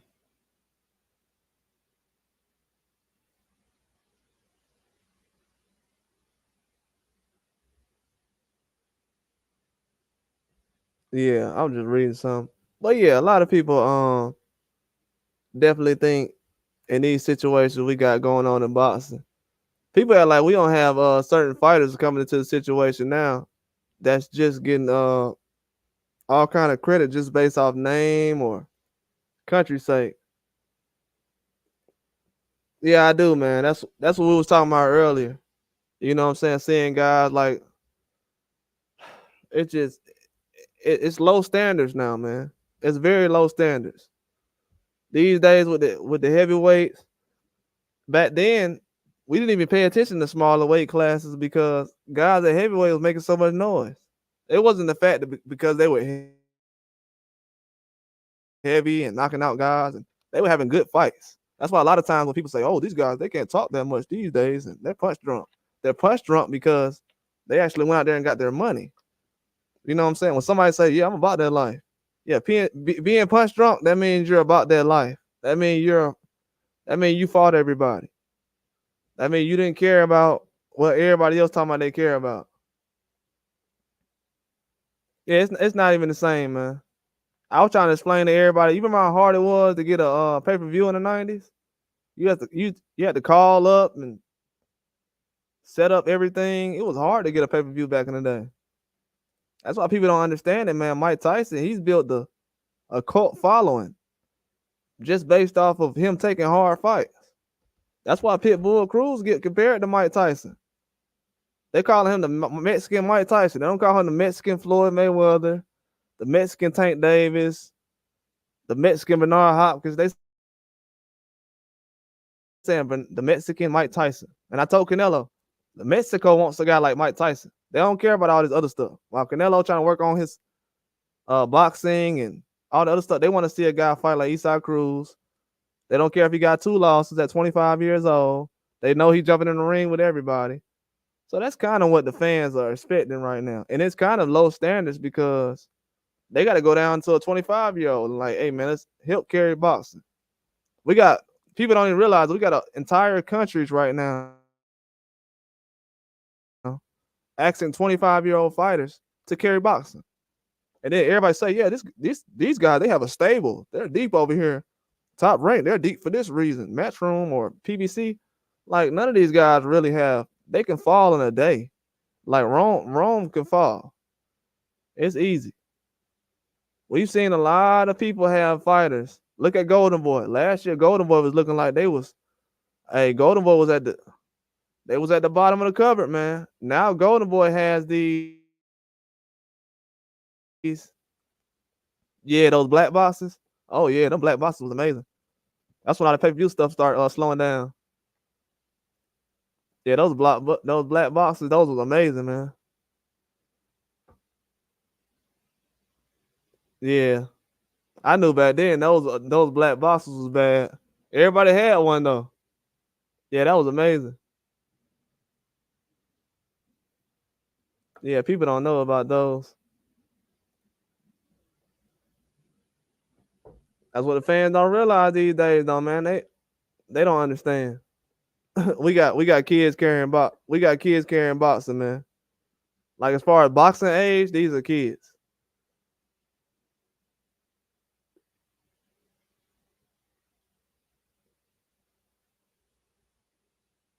Yeah, I know. That's why people kind of saying, I'm gonna be honest with you though, Grinch.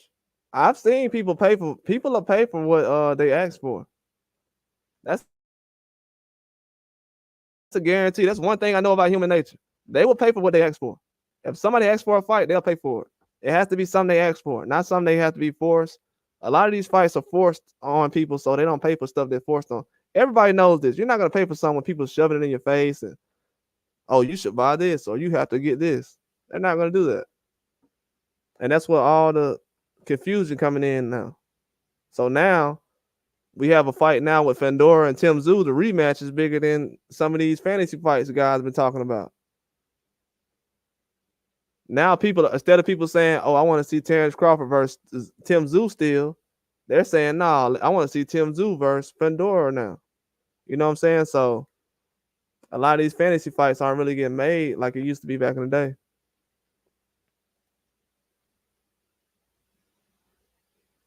Oh yeah, always been stealing fights. Always.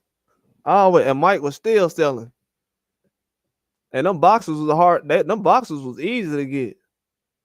I think the box was around. I think the box came out around.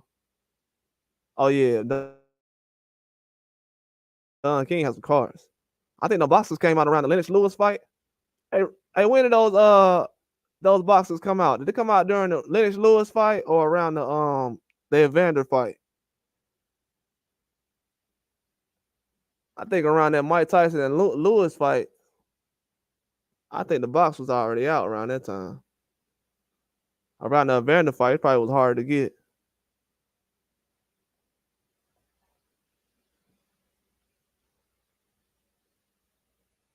I mean, it is official, but it's not official. But they gonna rematch each other. Fandora and Tim Tszyu they were gonna fight each other last year. If it wasn't for Brian Mendoza. Some of these fights are just old fights that should have happened already. Like Rolly Romero and Isaac Cruz. That was gonna happen at 135. But why would you have that at 135 when you could have a championship fight at 140? So a lot of these fights, PBC already knows that they wanted Isaac Cruz to fight Rolly eventually, or if they wanted Tim Tszyu to fight Fandora, that was gonna happen eventually, no matter what.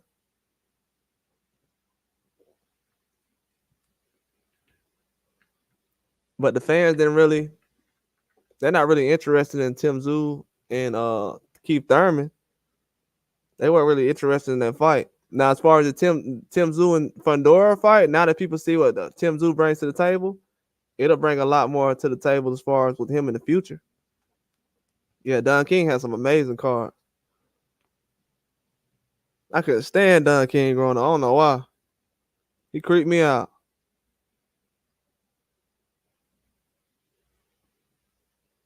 Not because of anything y'all thinking of. I'm just talking about as far as I had seen some documentaries. I had seen some documentaries with him.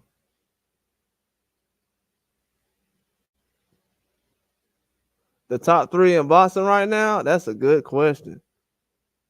Oh yeah, Grit's a real one. Yeah. Grit's is cool. Yeah, Grit's a real one. Who are the top 3 trash talkers in boxing right now? I don't know. Who you think? I got a question. Do you think? I'm not gonna lie, bro. That job that Tony Harrison did on Charlo, bro, that was hilarious. Like if you piss Tony Harrison off or get under his skin, yeah, he definitely talks a lot of smack. Um, there was another guy recently that we was talking about who talks a lot of trash. It was hilarious. I used to say Dillian White. I don't know. I'm trying to pick between. I'm gonna tell you who's underrated trash talk between Dillian White. What's up, Quattro?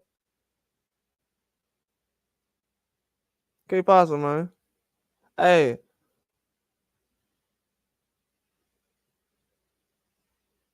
so let me see.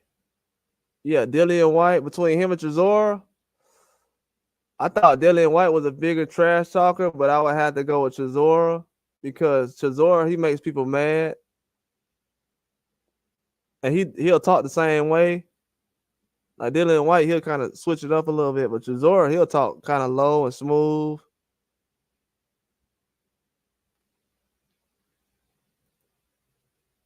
I don't know if Blair Cobbs is a better trash talker than Chisora. Those guys, you got to realize Chisora. Those guys,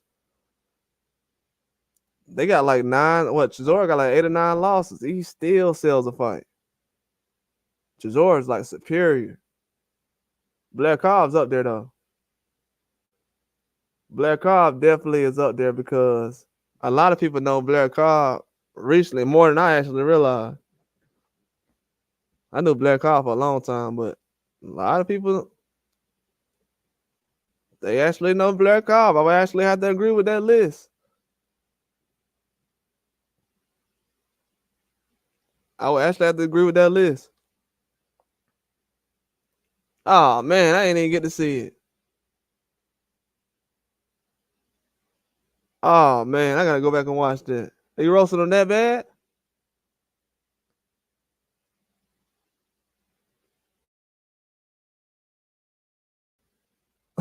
Devin's so mad at him, bro. They got a sit down they gonna have. I told everybody last week.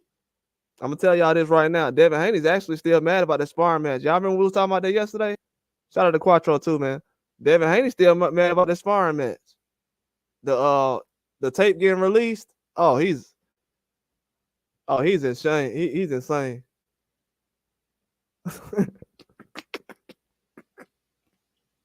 Bro, that's one of my favorite press conferences ever. Hey, Rick, that's one of my favorite press conferences ever. Ever. Man. When they was building that fight up, oh man. I'm not gonna lie. I was such a huge Dillian White fan around this time. Man, he was talking some trash.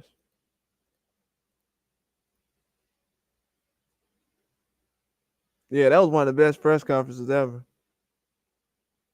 Yeah, but I like that list. You got Blair Cobbs. I actually agree with that. That Blair Cobbs, AB, and Rolly. Of course, Rolly and AB. People they definitely like love how AB and Rolly talk trash.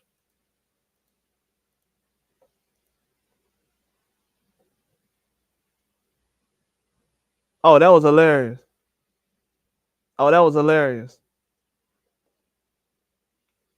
Matter of fact, I haven't seen nobody do that yet since then.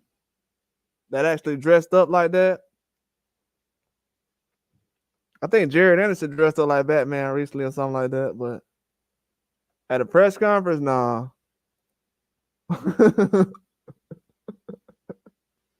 Yeah, Mario. Yeah, he was tripping. Yeah, that's definitely one of the best ones. That was hilarious.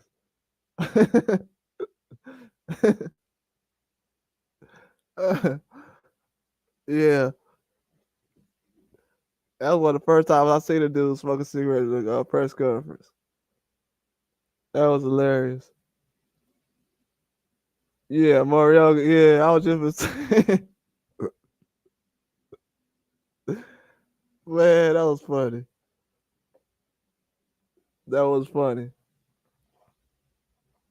That I don't man, that's funny. That's hilarious.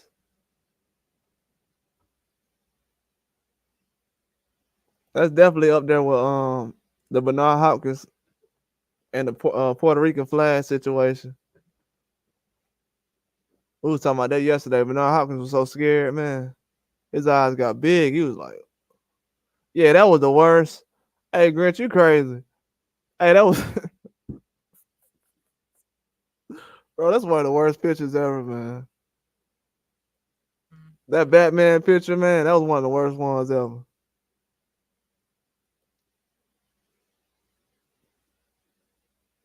Oh yeah, man. I'm gonna tell you that press conference was so. I usually don't watch those like that. It had became such a show that I used to get off work and I was driving home. And as soon as I got off work, they'll start breaking down the whole Mayweather McGregor tour. Like they were doing it in New York, London, and the UK and stuff. I was like, wow, they're doing this like a real movie. They had a big build up to it. They don't build up fights like that no more though. If you build up a fight like that, you can actually sell. It depends on what fight it is. Floyd was a little smarter than me in that situation. I didn't think the McGregor situation was gonna be as big as it was because that Manny Pacquiao fight was huge, man. That Manny Pacquiao fight was so huge. I never seen so many people on the road at night. Oh, he's coming back this week. He's fighting in June. Yeah, Conor McGregor coming back. I don't know if anybody knows that. Conor McGregor's fighting this summer. He's coming back in June. He announced the fight. He got an opponent and everything. Yeah, Conor McGregor fighting this summer. Fighting 3 months. Yeah, I think it's Chandler. I forgot who it was. I think it is Chandler.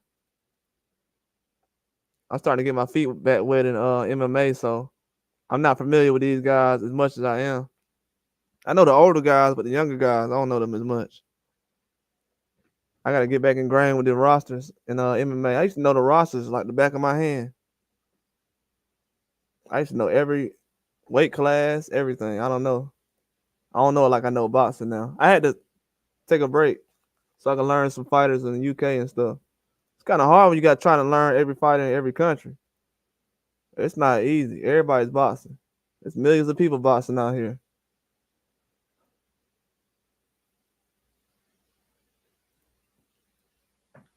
Yeah, McGregor's he's coming back soon though. He's gonna be good for MMA, man. They need some star power right now. They got Sean O'Malley, but it's not enough right now.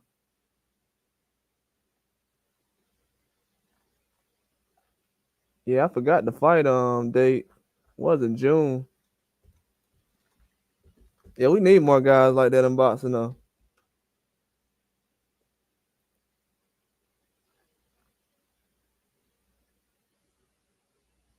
Yeah, I think it's Chandler though. I think I Oh yeah, absolutely. I watched Pro Box Cards. We did a um I think we did a Pro Box card last week, week before that.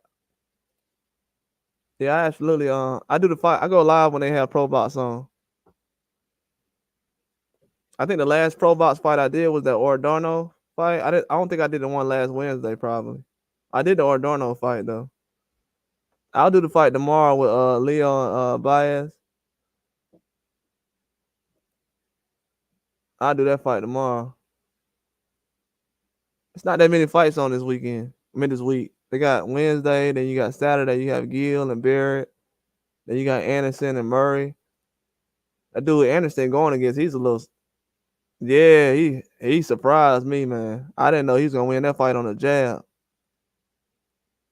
He won that fight with a jab, man. He took a beating in that fight, but I can't believe he won with a jab. That surprises me. After all the time he took off, yeah, that was amazing. Those guys at Pro Box know what they're doing though. They putting some decent cards together. I haven't seen too many fights where it's like, why are they having this? Most of them fights on there, it's pretty serious guys trying to fight for their careers. That kind of lets you know if these guys can actually compete later on. Oh yeah, I seen that fight. That kind of would put him on the map. He was throwing some big punches in that fight. Yeah, I gotta give it off to Nonito though. He has a lot of tough fights with guys. A lot of guys that made a name off beating Nonito. That's a big deal. It's still a big deal actually.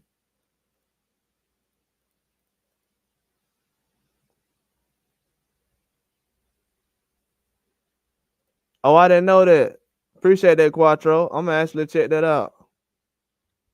I'm glad you said that. It's been a lot more. I didn't know because somebody had told me to just post random fights on things so they'll know what kind of fights coming on.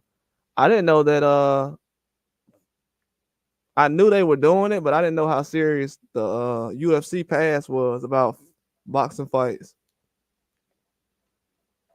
Everybody's doing boxing matches now.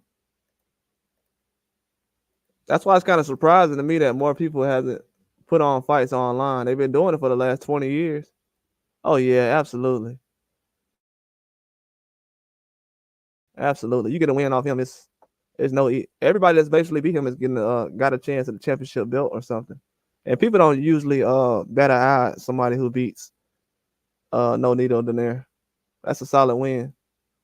We need a lot more Nonitos. If we have a lot more Nonito Donaires, boxing actually be in a great place right now.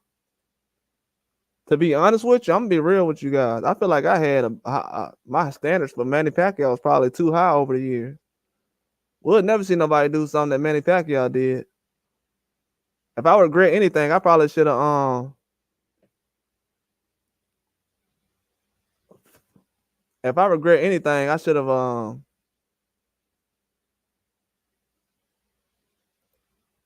do I think that Wilder would be going to the Hall of Fame? At this point right now, you couldn't say he's not because and you know this in the 90s,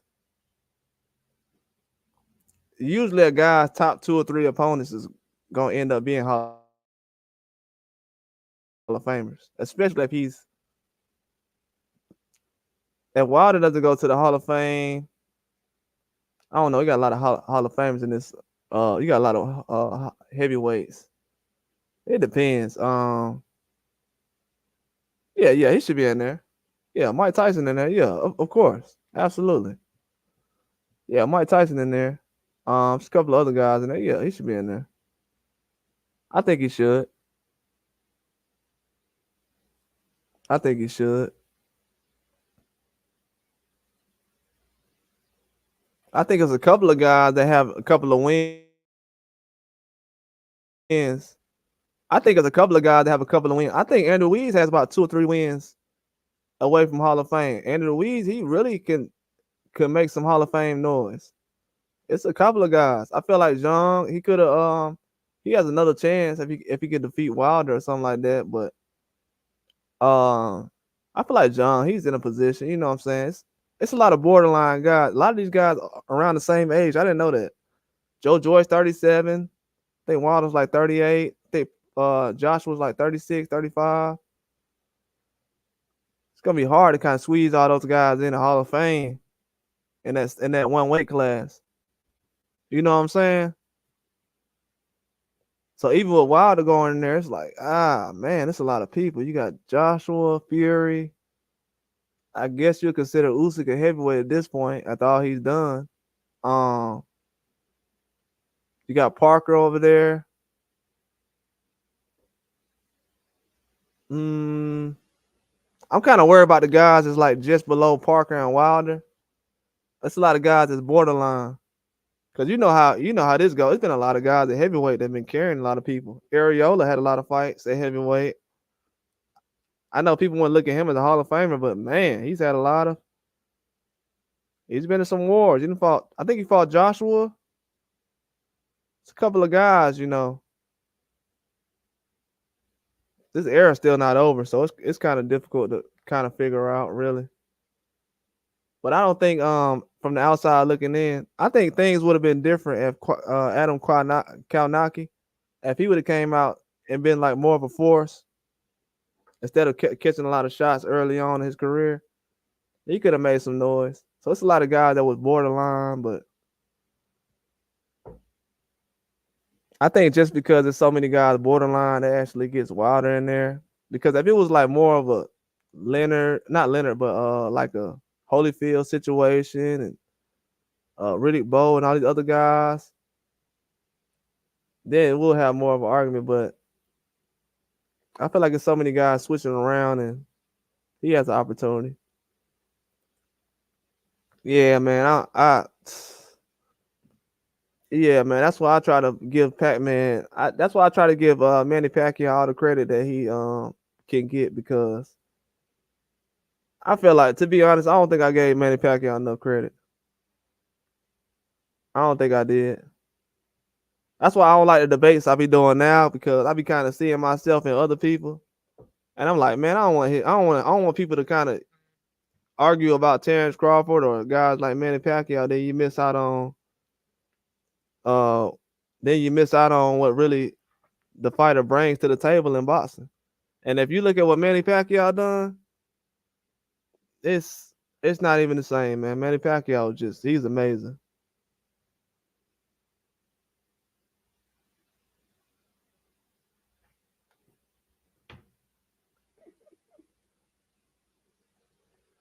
Yeah, Manny Pacquiao, he did an excellent job.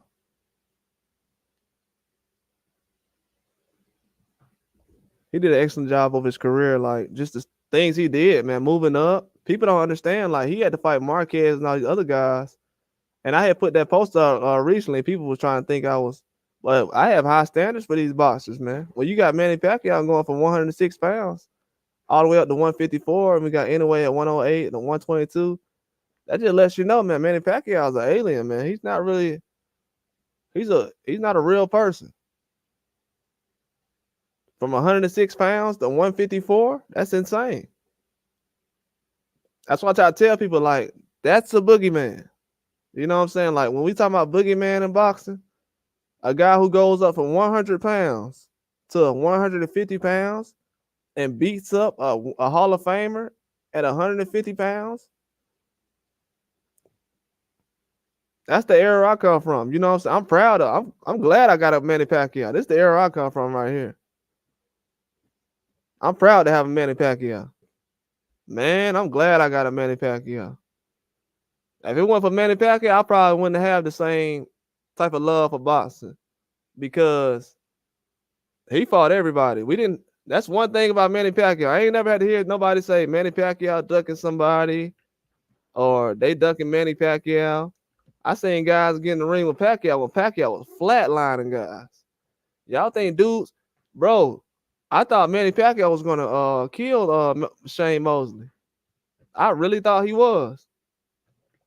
People don't understand that Shane Mosley, bro, he couldn't even talk. His mouth was swollen from the inside. His inside of his mouth was swollen. And he's sitting there begging these people, don't start the fight, don't start the fight. Can't even talk. Man, Manny Pacquiao was a destroyer, bro. I was terrified of Floyd Mayweather fighting Manny Pacquiao. Terrified. I was like, man, if he fights Manny Pacquiao, this is not gonna go good. I'm talking about, man, I was terrified. Manny Pacquiao was destroying people. I'm trying to tell everybody. Ricka let you know. Everybody, Grinch, all these guys. Quattro know. Destroying guys.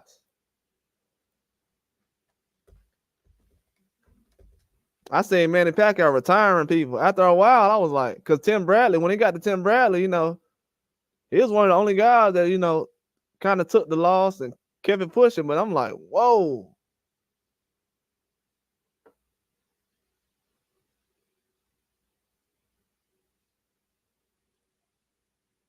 I'm like, whoa, this dude almost lost his life messing around with Manny Pacquiao. I'm like, this little dude was doing that to everybody like that?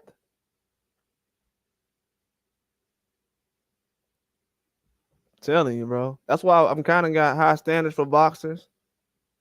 I don't want to have Manny Pacquiao walking around this earth coming up for 100 pounds.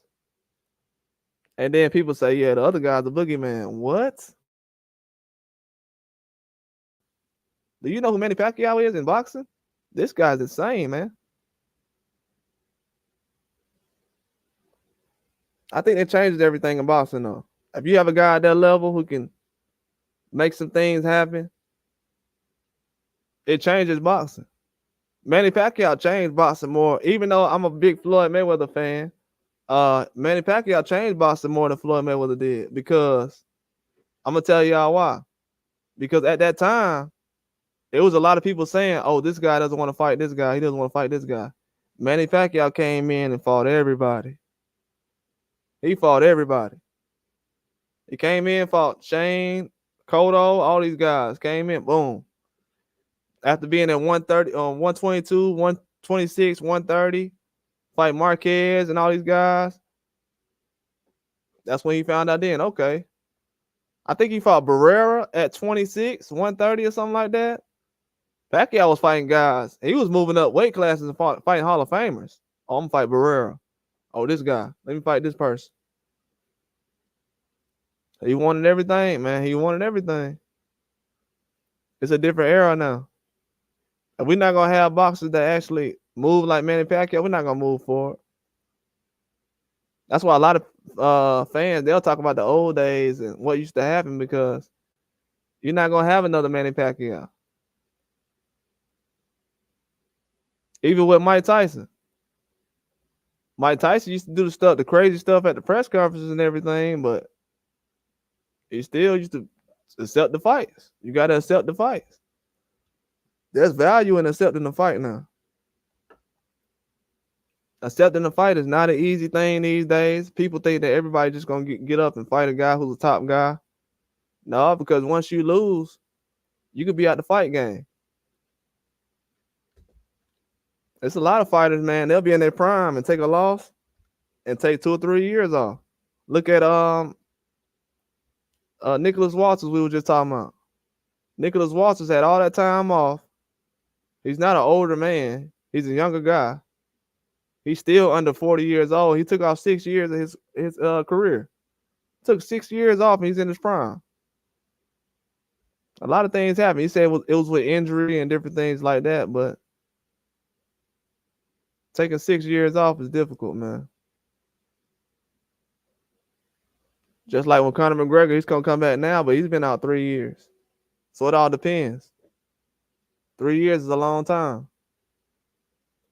Can't just take all that time off and then try to bounce back into action. But I definitely give guys credit where credit's due.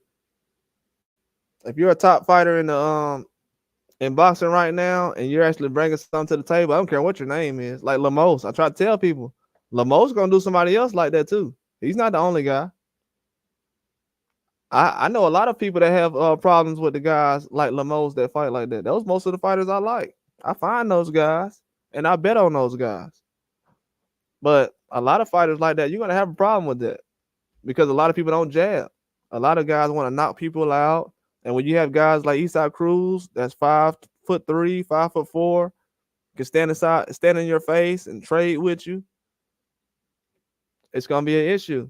And a lot of guys do not know how to exchange with certain people with that style. the jabbing and everything, it gets exposed a little bit. If you don't know how to jab right, they're gonna expose it. I feel like a lot of American fighters right now do not know how to jab the right way. That's what's kind of the problem right now. That's why a lot of styles like Eastside Cruz, they're gonna destroy a lot of these people. They're not prepared. They've been going against guys who just stand in front of them that they can jab all day like a heavy bag. And everybody's not a heavy bag with legs. Everybody can move around a little bit now. That's good though. It's kind of the changing of the guard as far as in boxing, changing the styles, changing what everybody brings to the table. Because we don't change what everybody, the standards hold. It just is. That's why now you got a lot of younger guys now that's saying, man, if I don't, especially a guy like David Benavidez. David Benavidez knows right now, you know, he has an older brother, so he's one of those guys who's a bigger threat than everybody else. He's seen his older brother go through the nationals and the pros and the pro game and how people go with fights. So he's a lot more experienced and stuff like that. He's a guy, and he's the youngest guy. He's one of the youngest guys that's actually running down and hunting down these older guys. So he's a bigger threat because he knows how the business runs. He knows how fans are once you lose. He's seen his brother go from the top down, back up. So people like that is the biggest threat. I'm trying to warn people about stuff like that. I mean, they give him extra motivation all the time. Laughing about he's drunk, that's motivation. Guess what he's probably at right now? He's in the gym. That dude been getting teased all his life, man. People don't understand that. Benavidez, he used to get the fat jokes all the time. I ain't gonna say he been getting teased all his life because he a bully, but he turned into a bully. But dude, the teasing and all that other stuff, it's gonna end bad for a lot of people. People like him and Devin Haney, they used to get teased a lot, or they was bullies. You know what I'm saying? You can't really tease a guy who grew up being a bully. That's definitely a situation people gonna find themselves in. But Devin Haney, he's kind of wired different, man. I seen recently he was talking about the situation as far as Ryan Garcia questioning him and disrespecting him, crossing the line. I knew he's gonna say crossing the line because, like I said, he don't like the embarrassment behind the tape. But it's a good situation to find himself in, though. Everybody needs the motivation. At this level right now, any boxer right now that's looking for extra motivation to kind of get themselves going, those are the guys you should fear.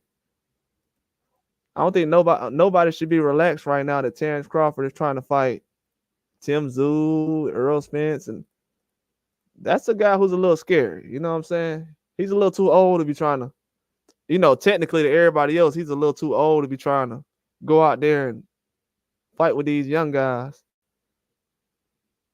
But it's a little different though when you're actually in the fight, Of course, somebody's not gonna question themselves, so things change. But shout out to everybody in the chat, man. I'm gonna talk to you guys later. I was definitely gonna come in and just spread some news, but I'll definitely let you guys put some news out later on that you all can basically pass around and go through. But I definitely got some huge news coming soon though. That's all I got though. Like and subscribe.